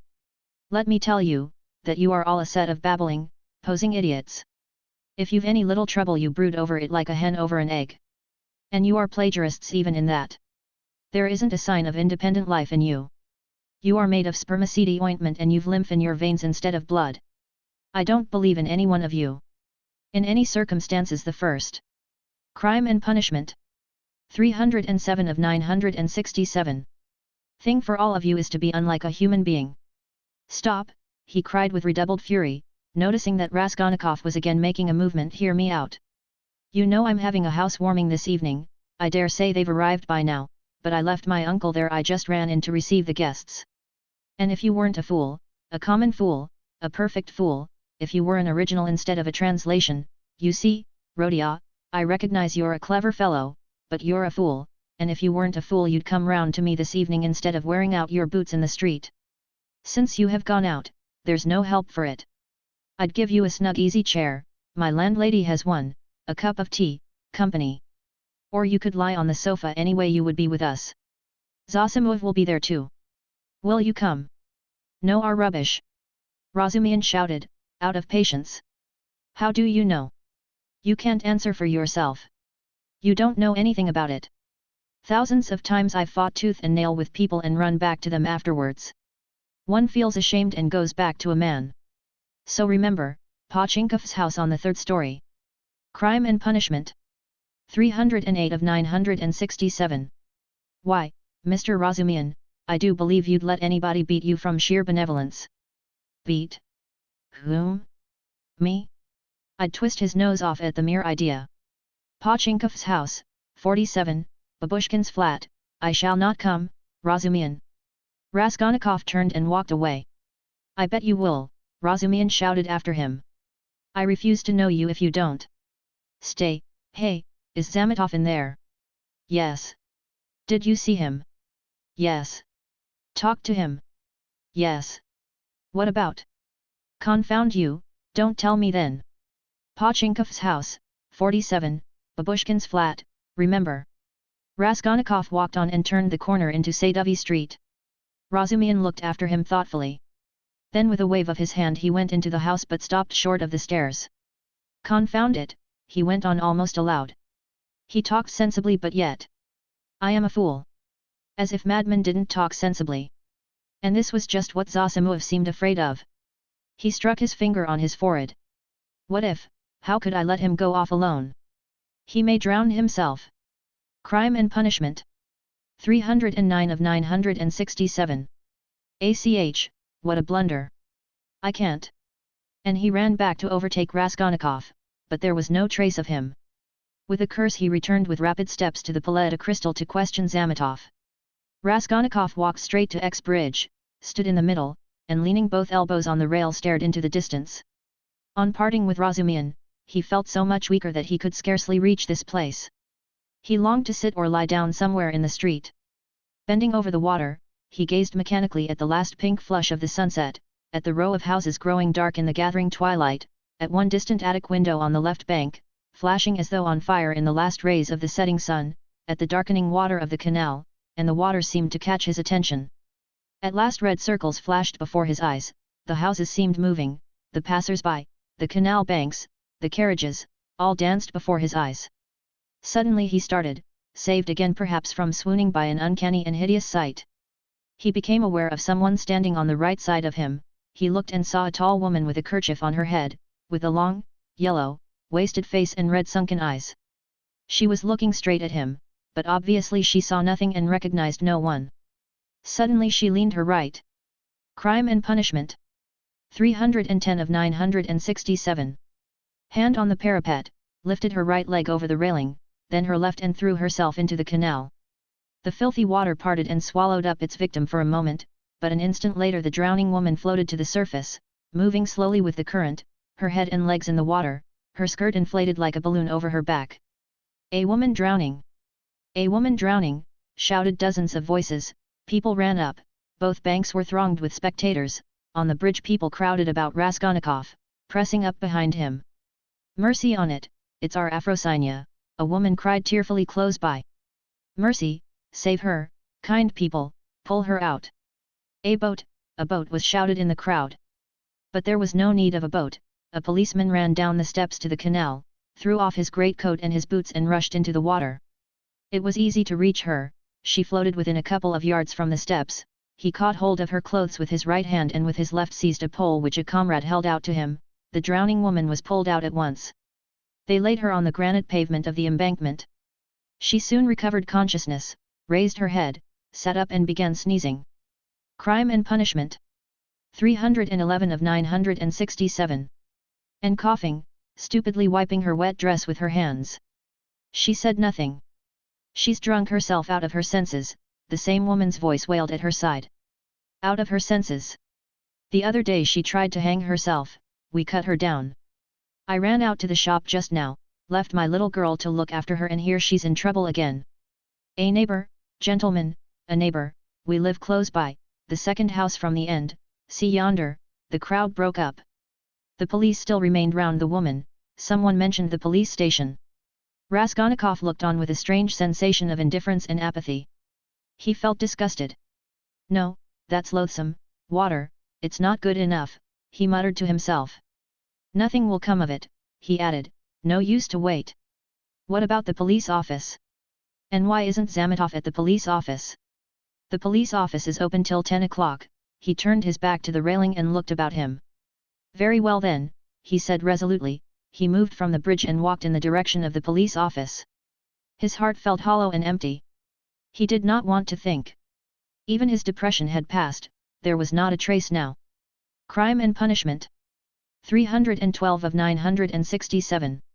Of the energy with which he had set out to make an end of it all. Complete apathy had succeeded to it. Well, it's a way out of it, he thought, walking slowly and listlessly along the canal bank. Anyway, I'll make an end, for I want to. But is it a way out? What does it matter? There'll be the square yard of space HA. But what an end? Is it really the end? Shall I tell them or not? Ah, damn! How tired I am! If I could find somewhere to sit or lie down soon. What I am most ashamed of is its being so stupid. But I don't care about that either. What idiotic ideas come into one's head. To reach the police office he had to go straight forward and take the second turning to the left. It was only a few paces away. But at the first turning he stopped and, after a minute's thought, turned into a side street and went 2 streets out of his way, possibly without any object, or possibly to delay a minute and gain time. He walked, looking at the ground. Suddenly someone seemed to whisper in his ear. He lifted his head and saw that he was standing at the very gate of the house. He had not passed it, he had not been near it since that evening. An overwhelming, unaccountable prompting drew him on. He went into the house, passed through the gateway, then into the first entrance on the right, and began mounting. Crime and Punishment. 313 of 967. The familiar staircase to the 4th story. The narrow, steep staircase was very dark. He stopped at each landing and looked round him with curiosity. On the first landing the framework of the window had been taken out. That wasn't so then, he thought. Here was the flat on the 2nd story where Nikolai and Dmitri had been working. It's shut up and the door newly painted. So it's to let. Then the 3rd story and the 4th. Here. He was perplexed to find the door of the flat wide open. There were men there, he could hear voices, he had not expected that. After brief hesitation he mounted the last stairs and went into the flat. It, too, was being done up, there were workmen in it. This seemed to amaze him, he somehow fancied that he would find everything as he left it, even perhaps the corpses in the same places on the floor. And now, bare walls, no furniture, it seemed strange. He walked to the window and sat down on the windowsill. There were 2 workmen, both young fellows, but one much younger than the other. They were papering the walls with a new white paper covered with lilac flowers, instead of the old, dirty, yellow one. Raskolnikov for some reason felt horribly annoyed by this. He looked at the new paper with dislike, as though he felt sorry to have it all so changed. The workmen had. Crime and Punishment. 314 of 967. Obviously stayed beyond their time and now they were hurriedly rolling up their paper and getting ready to go home. They took no notice of Raskolnikov's coming in, they were talking. Raskolnikov folded his arms and listened. She comes to me in the morning, said the elder to the younger, very early, all dressed up. Why are you preening and prinking, says I am ready to do anything to please you, Tit Vasilich. That's a way of going on. And she dressed up like a regular fashion book. And what is a fashion book, the younger one asked. He obviously regarded the other as an authority. A fashion book is a lot of pictures, colored, and they come to the tailors here every Saturday, by post from abroad, to show folks how to dress, the male sex as well as the female. They're pictures. The gentlemen are generally wearing fur coats and for the ladies fluffles, they're beyond anything you can fancy. There's nothing you can't find in Petersburg, the younger cried enthusiastically, except father and mother, there's everything. Except them, there's everything to be found, my boy, the elder declared sententiously. Crime and Punishment. 315 of 967. Raskolnikov got up and walked into the other room where the strong box, the bed and the chest of drawers had been. The room seemed to him very tiny without furniture in it. The paper was the same, the paper in the corner showed where the case of icons had stood. He looked at it and went to the window. The elder workman looked at him askance. What do you want? He asked suddenly. Instead of answering, Raskolnikov went into the passage and pulled the bell. The same bell, the same cracked note. He rang it a second and a third time, he listened and remembered. The hideous and agonizingly fearful sensation he had felt then began to come back more and more vividly. He shuddered at every ring and it gave him more and more satisfaction. Well, what do you want? Who are you? The workman shouted, going out to him. Raskolnikov went inside again. I want to take a flat, he said. I am looking round. It's not the time to look at rooms at night, and you ought to come up with the porter. The floors have been washed, will they be painted? Raskolnikov went on. Is there no blood? What blood? Crime and Punishment. 316 of 967. Why, the old woman and her sister were murdered here. There was a perfect pool there. But who are you? The workman cried, uneasy. Who am I? Yes. You want to know? Come to the police station, I'll tell you. The workman looked at him in amazement. It's time for us to go, we are late. Come along, Eliashka. We must lock up, said the elder workman. Very well, come along, said Raskolnikov indifferently, and going out first, he went slowly downstairs. Hey, porter, he cried in the gateway. At the entrance several people were standing, staring at the passers-by, the two porters, a peasant woman, a man in a long coat and a few others. Raskolnikov went straight up to them. What do you want? Asked one of the porters. Have you been to the police office? I've just been there. What do you want? Is it open? Of course. Is the assistant there? He was there for a time. What do you want? Crime and punishment. 317 of 967. Raskolnikov made no reply, but stood beside them lost in thought. He's been to look at the flat, said the elder workman, coming forward. Which flat? Where we are at work. Why have you washed away the blood, says he. There has been a murder here, says he, and I've come to take it. And he began ringing at the bell, all but broke it. Come to the police station, says he. I'll tell you everything there. He wouldn't leave us. The porter looked at Raskolnikov, frowning and perplexed. Who are you? He shouted as impressively as he could. I am Rodion Romanovich Raskolnikov, formerly a student. I live in Shil's house, not far from here, flat number 14, asked the porter. He knows me.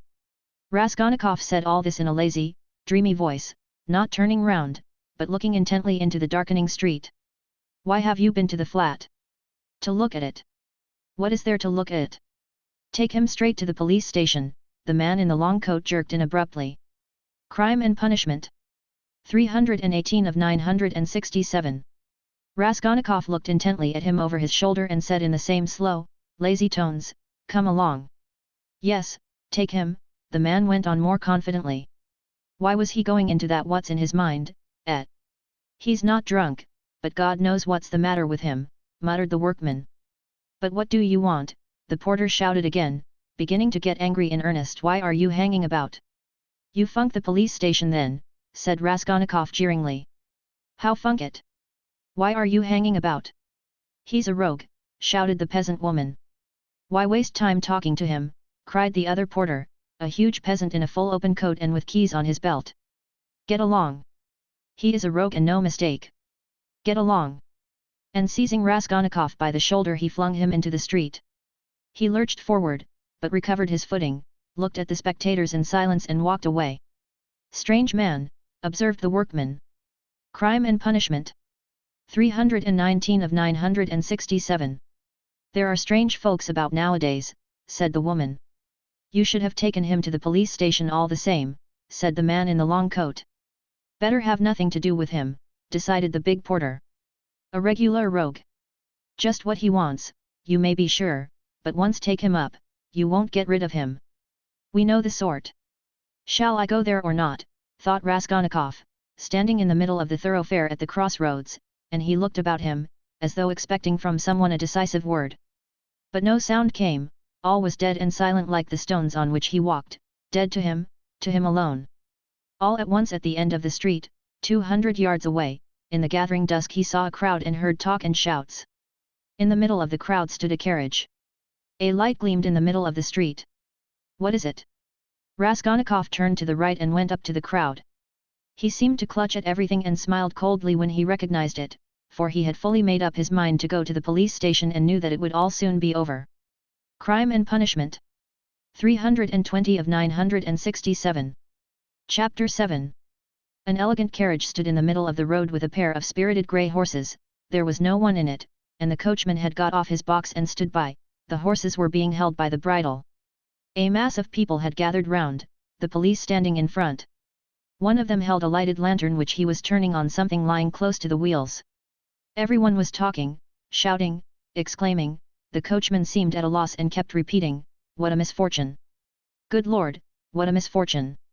Raskolnikov pushed his way in as far as he could, and succeeded at last in seeing the object of the commotion and interest.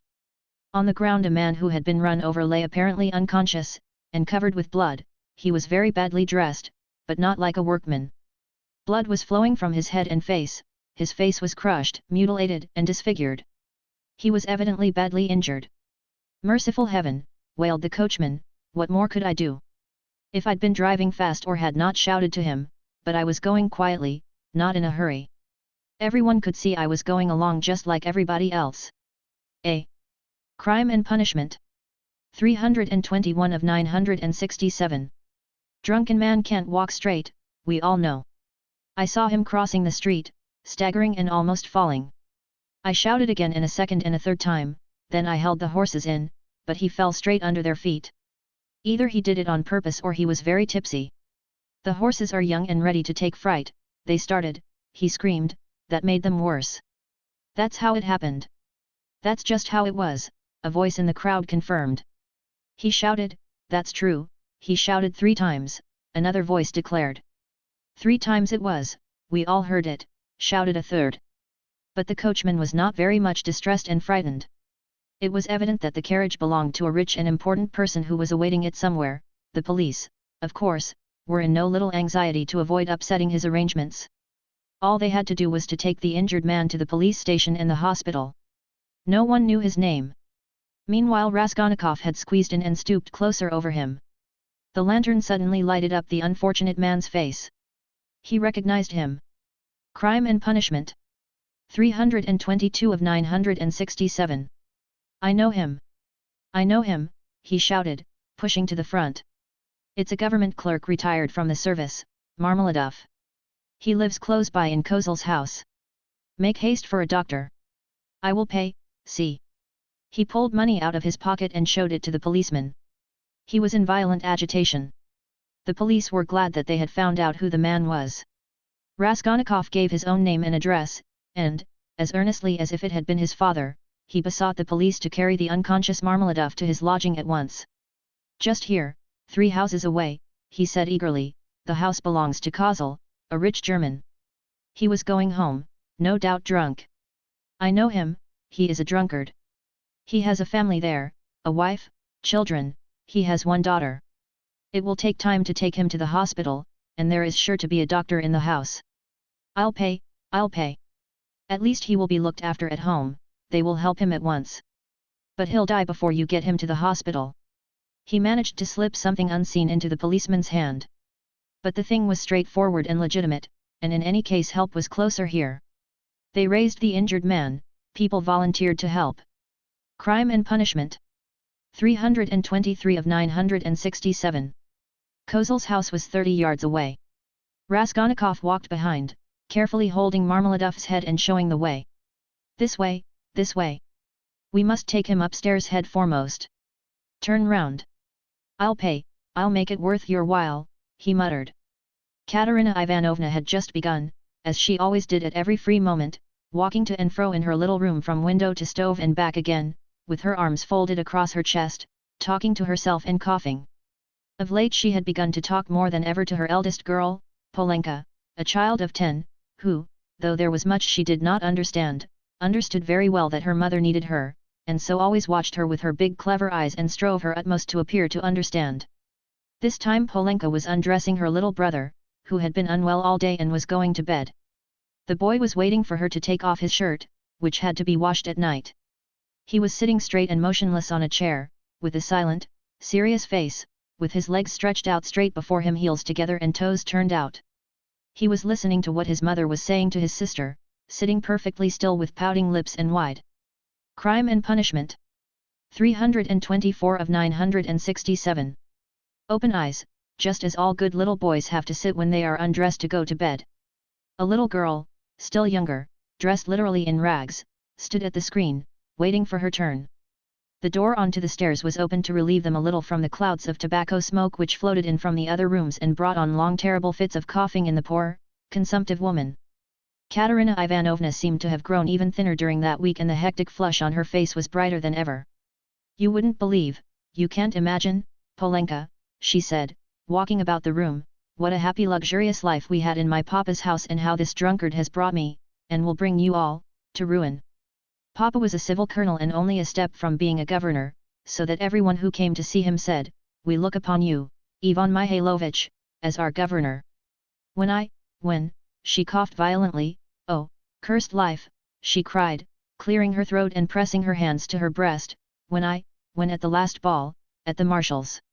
Princess Bismelny saw me, who gave me the blessing when your father and I were married, Polenka," she asked at once. "Isn't that the pretty girl who danced the shawl dance at the breaking up?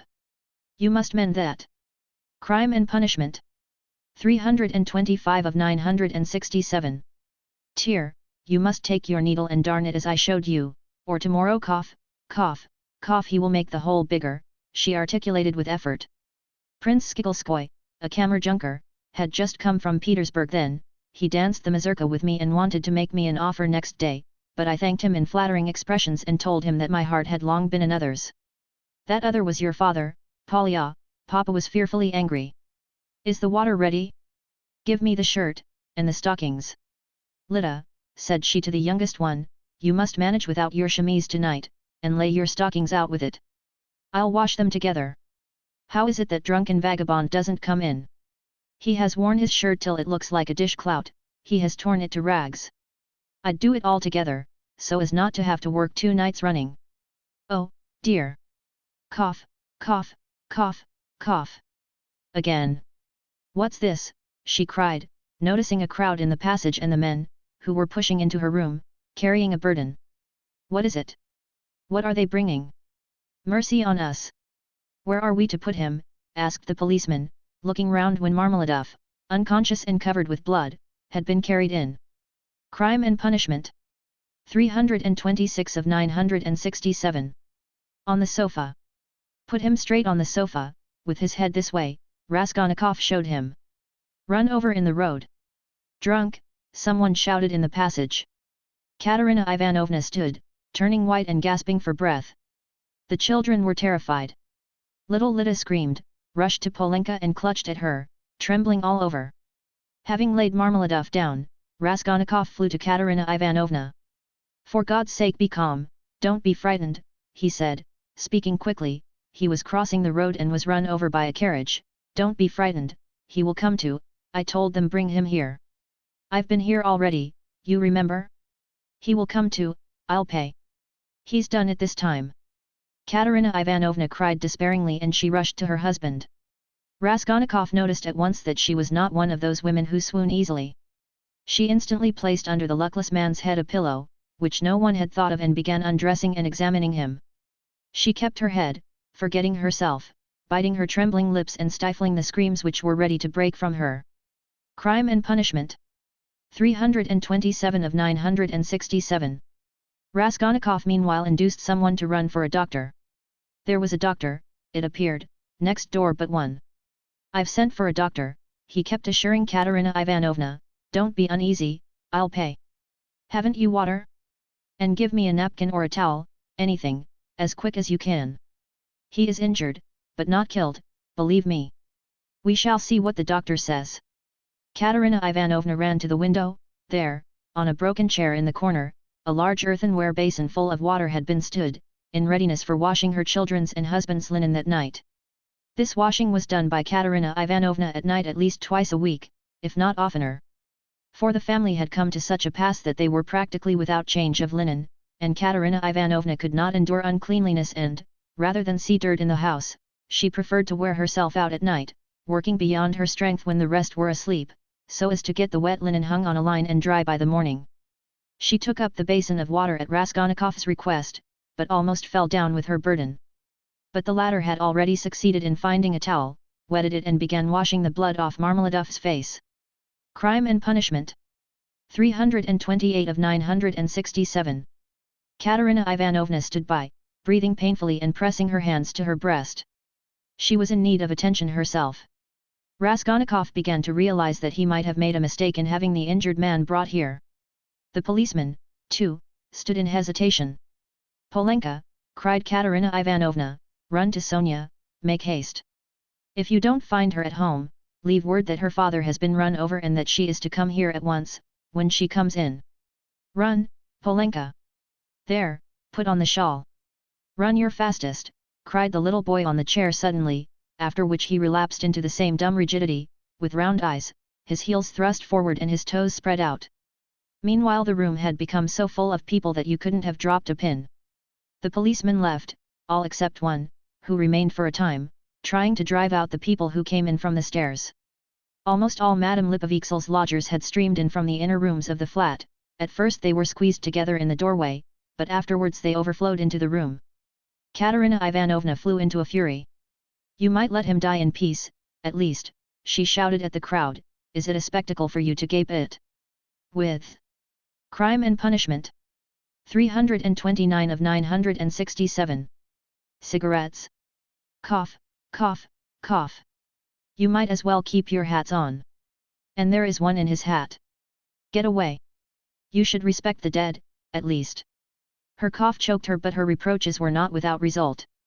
They evidently stood in some awe of Katerina Ivanovna. The lodgers, one after another, squeezed back into the doorway with that strange inner feeling of satisfaction which may be observed in the presence of a sudden accident, even in those nearest and dearest to the victim, from which no living man is exempt, even in spite of the sincerest sympathy and compassion. Voices outside were heard, however, speaking of the hospital and saying that they'd no business to make a disturbance here. "No business to die," cried Katerina Ivanovna, and she was rushing to the door to vent her wrath upon them, but in the doorway came face to face with Madame Lipovixel, who had only just heard of the accident and ran in to restore order. She was a particularly quarrelsome and irresponsible German. "Ah, my God," she cried, clasping her hands, "your husband drunken horses have trampled. To the hospital with him. I am the landlady. Crime and punishment." 330 of 967. "Amalia Ludwigovna, I beg you to recollect what you are saying," Katerina Ivanovna began haughtily. She always took a haughty tone with the landlady that she might remember her place, and even now could not deny herself this satisfaction. "Amalia Ludwigovna, I have you once before told that you to call me Amalia Ludwigovna may not dare. I am Amalia Ivanovna. You are not Amalia Ivanovna, but Amalia Ludwigovna, and as I am not one of your despicable flatterers like Mr. Lebeziatnikov, who's laughing behind the door at this moment," a laugh and a cry of "they are at it again" was in fact audible at the door, "so I shall always call you Amalia Ludwigovna, though I fail to understand why you dislike that name. You can see for yourself what has happened to Semyon Zaharovich. He is dying. I beg you to close that door at once and to admit no one. Let him at least die in peace. Or I warn you the Governor-General, himself, shall be informed of your conduct tomorrow. The prince knew me as a girl, he remembers Semyon Zaharovich well and has often been a benefactor to him. Everyone knows that Semyon Zaharovich had many friends and protectors, whom he abandoned himself from an honorable pride, knowing his unhappy weakness, but now," she pointed to Raskolnikov, "a crime and punishment." 331 of 967. "Generous young man has come to our assistance, who has wealth and connections and whom Semyon Zaharovich has known from a child. You may rest assured, Amalia Ludwigovna." All this was uttered with extreme rapidity, getting quicker and quicker, but a cough suddenly cut short Katerina Ivanovna's eloquence. At that instant the dying man recovered consciousness and uttered a groan. She ran to him. The injured man opened his eyes and without recognition or understanding gazed at Raskolnikov, who was bending over him. He drew deep, slow, painful breaths, blood oozed at the corners of his mouth and drops of perspiration came out on his forehead. Not recognizing Raskolnikov, he began looking round uneasily. Katerina Ivanovna looked at him with a sad but stern face, and tears trickled from her eyes. "My God! His whole chest is crushed. How he is bleeding," she said in despair. "We must take off his clothes. Turn a little, Semyon Zaharovich, if you can," she cried to him. Marmeladov recognized her. "A priest," he articulated huskily. Katerina Ivanovna walked to the window, laid her head against the window frame and exclaimed in despair. Crime and punishment. 332 of 967. "Oh, cursed life! A priest," the dying man said again after a moment's silence. "They've gone for him," Katerina Ivanovna shouted to him. He obeyed her shout and was silent. With sad and timid eyes he looked for her. She returned and stood by his pillow. He seemed a little easier, but not for long. Soon his eyes rested on little Lida, his favorite, who was shaking in the corner, as though she were in a fit, and staring at him with her wondering childish eyes. "Ah, he signed towards her uneasily. He wanted to say something. "What now?" cried Katerina Ivanovna. "Barefoot, barefoot," he muttered, indicating with frenzied eyes the child's bare feet. "Be silent," Katerina Ivanovna cried irritably, "you know why she is barefooted."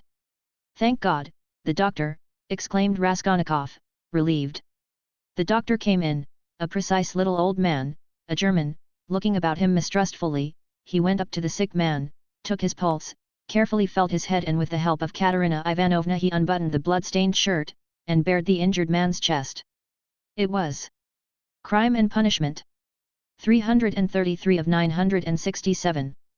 Gashed, crushed and fractured, several ribs on the right side were broken. On the left side, just over the heart, was a large, sinister-looking yellowish-black bruise, a cruel kick from the horse's hoof. The doctor frowned. The policeman told him that he was caught in the wheel and turned round with it for 30 yards on the road. "It's wonderful that he has recovered consciousness," the doctor whispered softly to Raskolnikov. "What do you think of him?" he asked. "He will die immediately. Is there really no hope?" "Not the faintest. He is at the last gasp. His head is badly injured, too." "I could bleed him if you like, but it would be useless. He is bound to die within the next 5 or 10 minutes. Better bleed him then. If you like. But I warn you it will be perfectly useless."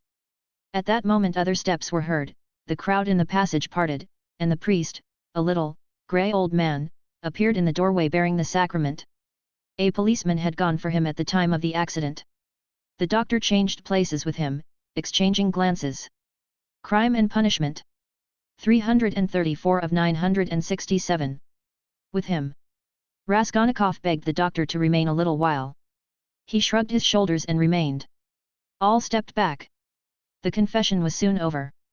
The dying man probably understood little, he could only utter indistinct broken sounds.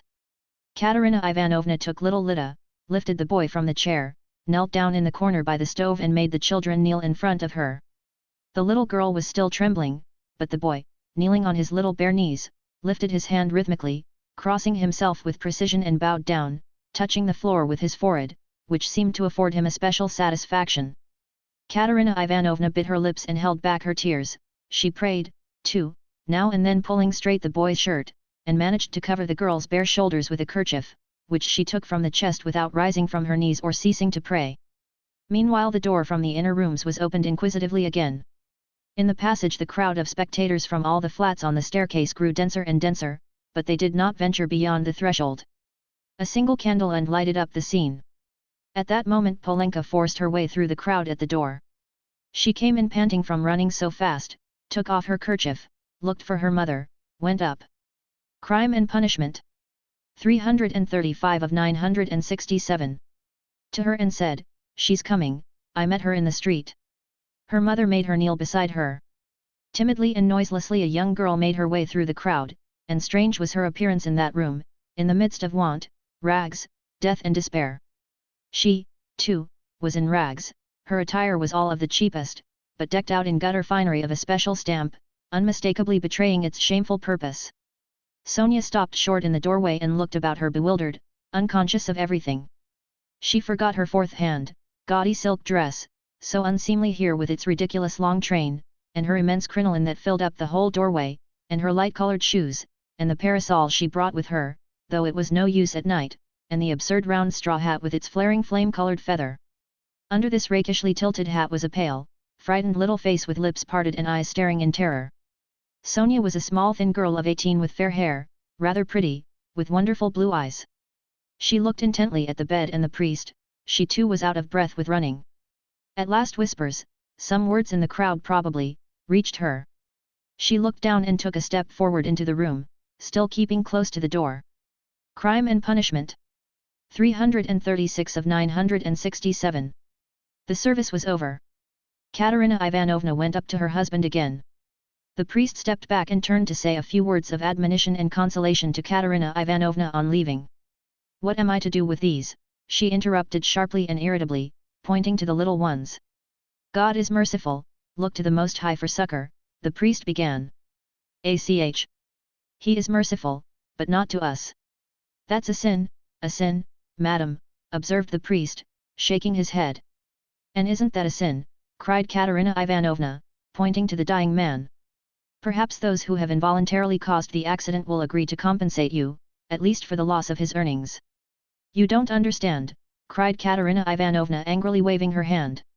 And why should they compensate me? Why, he was drunk and threw himself under the horses. What earnings? He brought us in nothing but misery. He drank everything away, the drunkard. He robbed us to get drink, he wasted their lives and mine for drink. And thank God he's dying. One less to keep. Crime and punishment.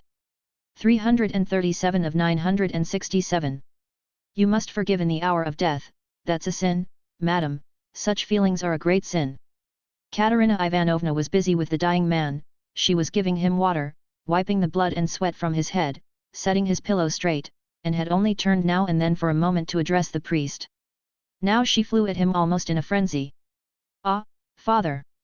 That's words and only words. Forgive.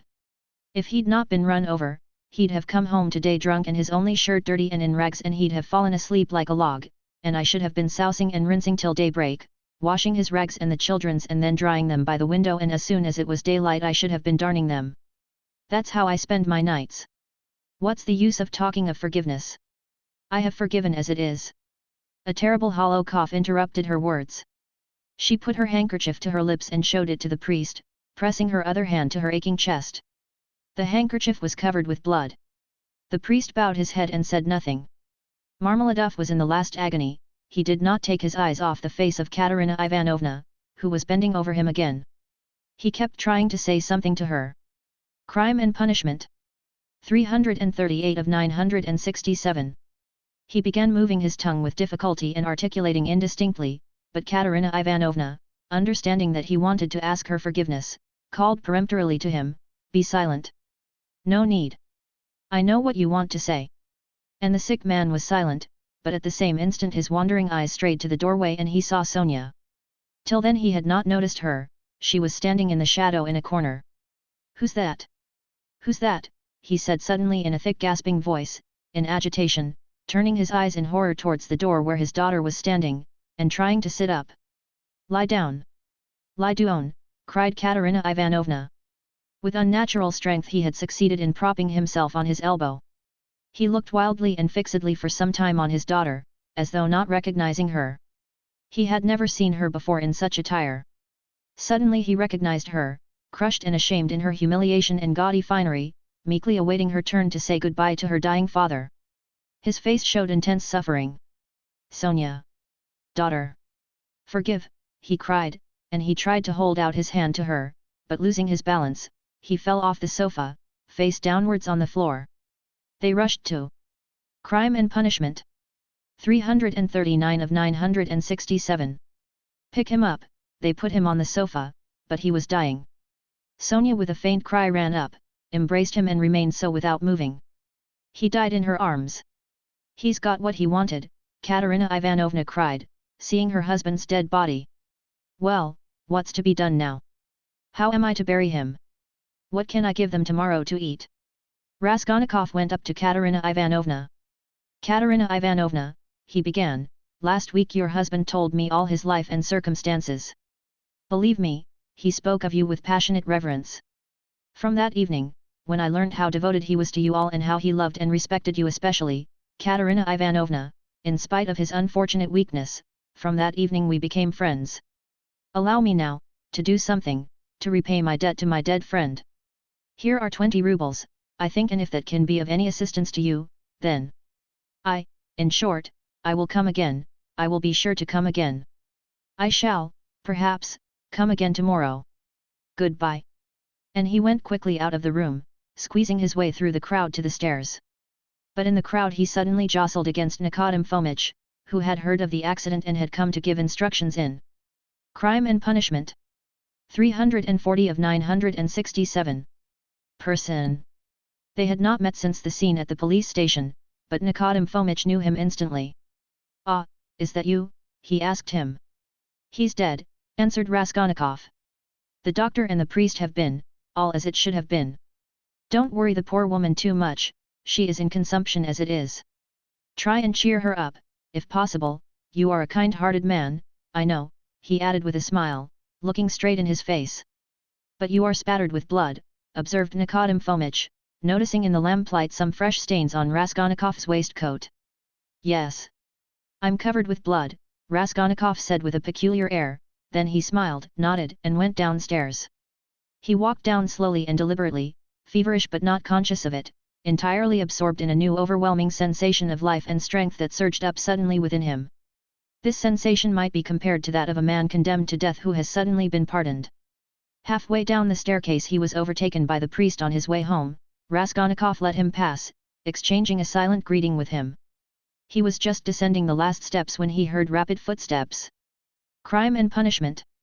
341 of 967. Behind him. Someone overtook him, it was Polenka.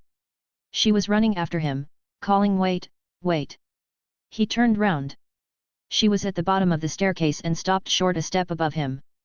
A dim light came in from the yard. Raskolnikov could distinguish the child's thin but pretty little face, looking at him with a bright childish smile.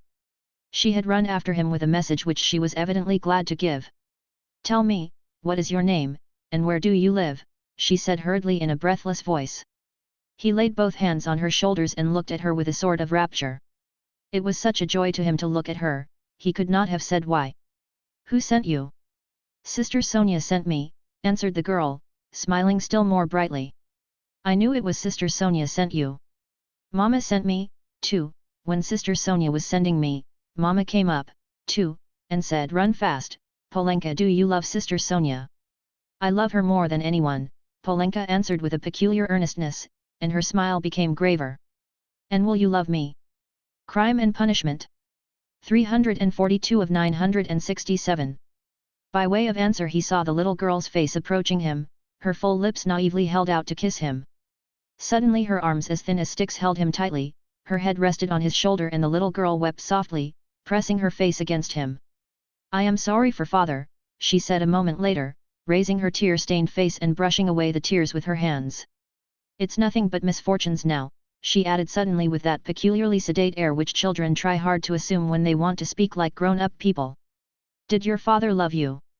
He loved Lida most, she went on very seriously without a smile, exactly like grown-up people. He loved her because she is little and because she is ill, too. And he always used to bring her presents. But he taught us to read and me grammar and scripture, too, she added with dignity. And mother never used to say anything, but we knew that she liked it and father knew it, too. And mother wants to teach me French, for it's time my education began. And do you know your prayers? Of course, we do. We knew them long ago. I say my prayers to myself as I am a big girl now, but Kolya and Crime and Punishment. 343 of 967. Let us say them aloud with mother. First they repeat the Ave Maria and then another prayer, Lord, forgive and bless Sister Sonia, and then another, Lord, forgive and bless our second father. For our elder father is dead and this is another one, but we do pray for the other as well. Polenka, my name is Rodion. Pray sometimes for me, too. And thy servant Rodion, nothing more. I'll pray for you all the rest of my life, the little girl declared hotly, and suddenly smiling again she rushed at him and hugged him warmly once more. Raskolnikov told her his name and address and promised to be sure to come next day. The child went away quite enchanted with him. It was past 10 when he came out into the street. In 5 minutes he was standing on the bridge at the spot where the woman had jumped in. Enough, he pronounced resolutely and triumphantly. I've done with fancies, imaginary terrors, and phantoms. Life is real. Haven't I lived just now? My life has not yet died with that old woman. The kingdom of heaven to her and now enough, madam, leave me in peace. Now for the reign of reason and light, and of will, and of strength, and now we will see. We will try our strength, he added defiantly, as though challenging some. Crime and Punishment. 344 of 967. Power of Darkness. And I was ready to consent to live in a square of space. I am very weak at this moment, but I believe my illness is all over. I knew it would be over when I went out. By the way, Pochinkov's house is only a few steps away. I certainly must go to Razumian even if it were not close by, let him win his bet. Let us give him some satisfaction, too no matter.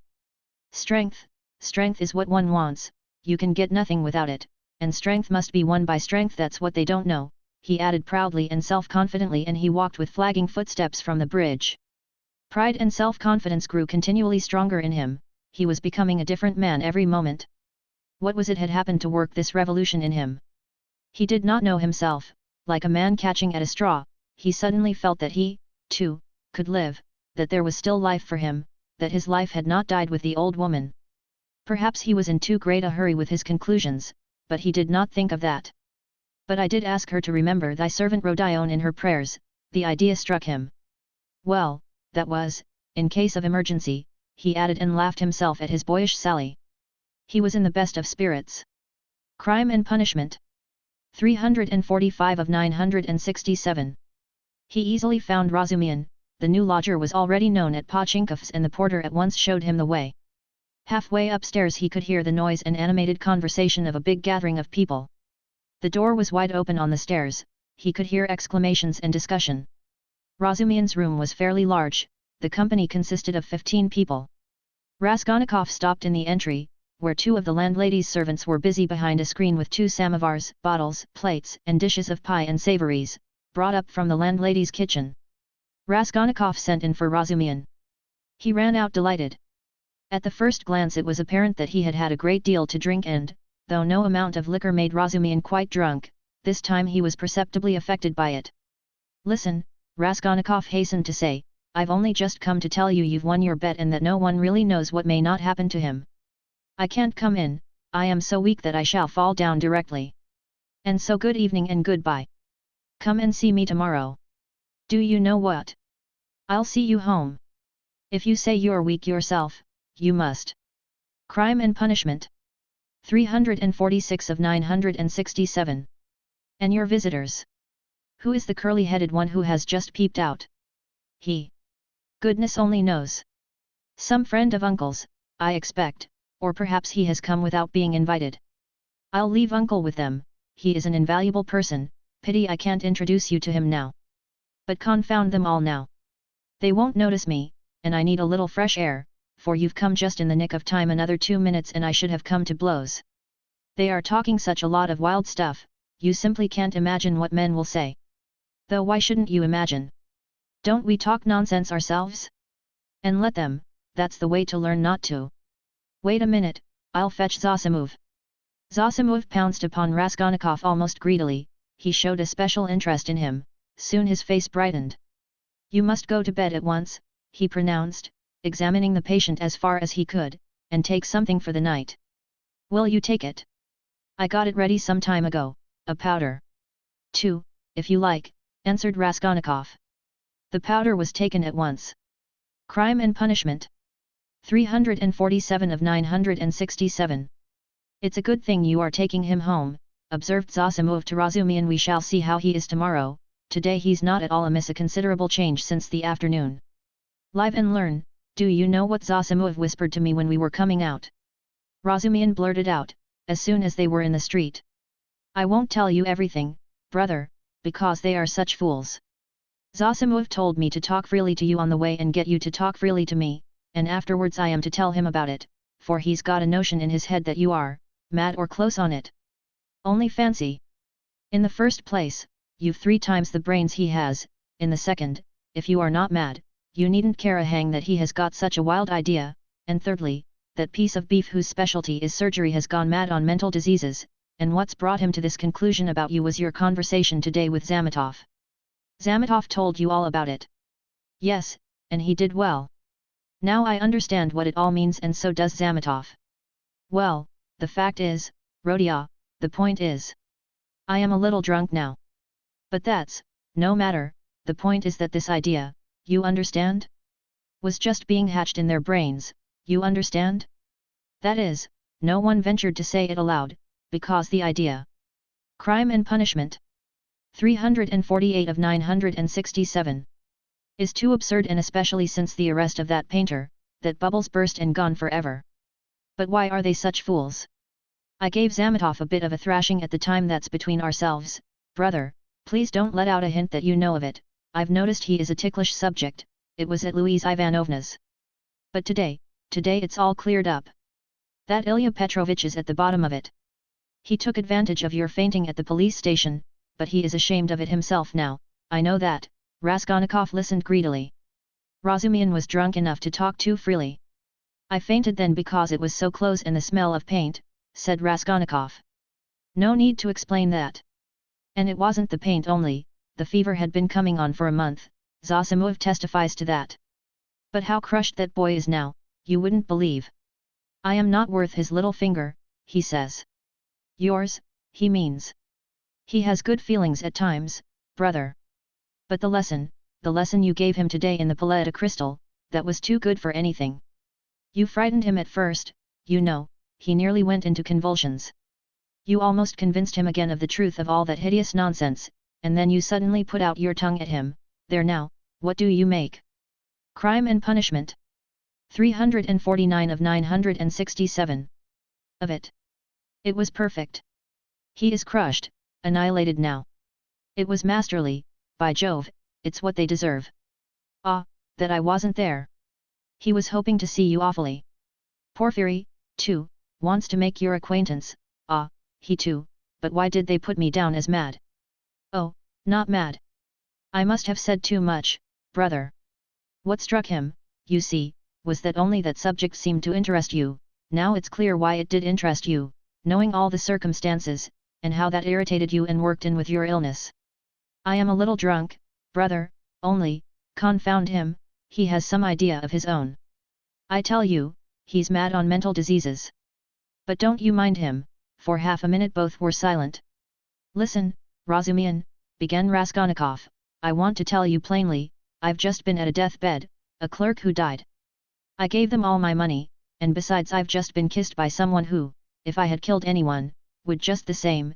In fact I saw someone else there, with a flame-colored feather, but I am talking nonsense, I am very weak, support me, we shall be at the stairs directly." Crime and Punishment. 350 of 967. "What's the matter? What's the matter with you?" Razumihin asked anxiously. "I am a little giddy, but that's not the point, I am so sad, like a woman." "Look, what's that? Look, look. What is it? Don't you see? A light in my room, you see?" Through the crack, they were already at the foot of the last flight of stairs, at the level of the landlady's door, and they could, as a fact, see from below that there was a light in Raskolnikov's garret. "Queer. Nastasia, perhaps," observed Razumihin. "She is never in my room at this time and she must be in bed long ago, but I don't care. Goodbye."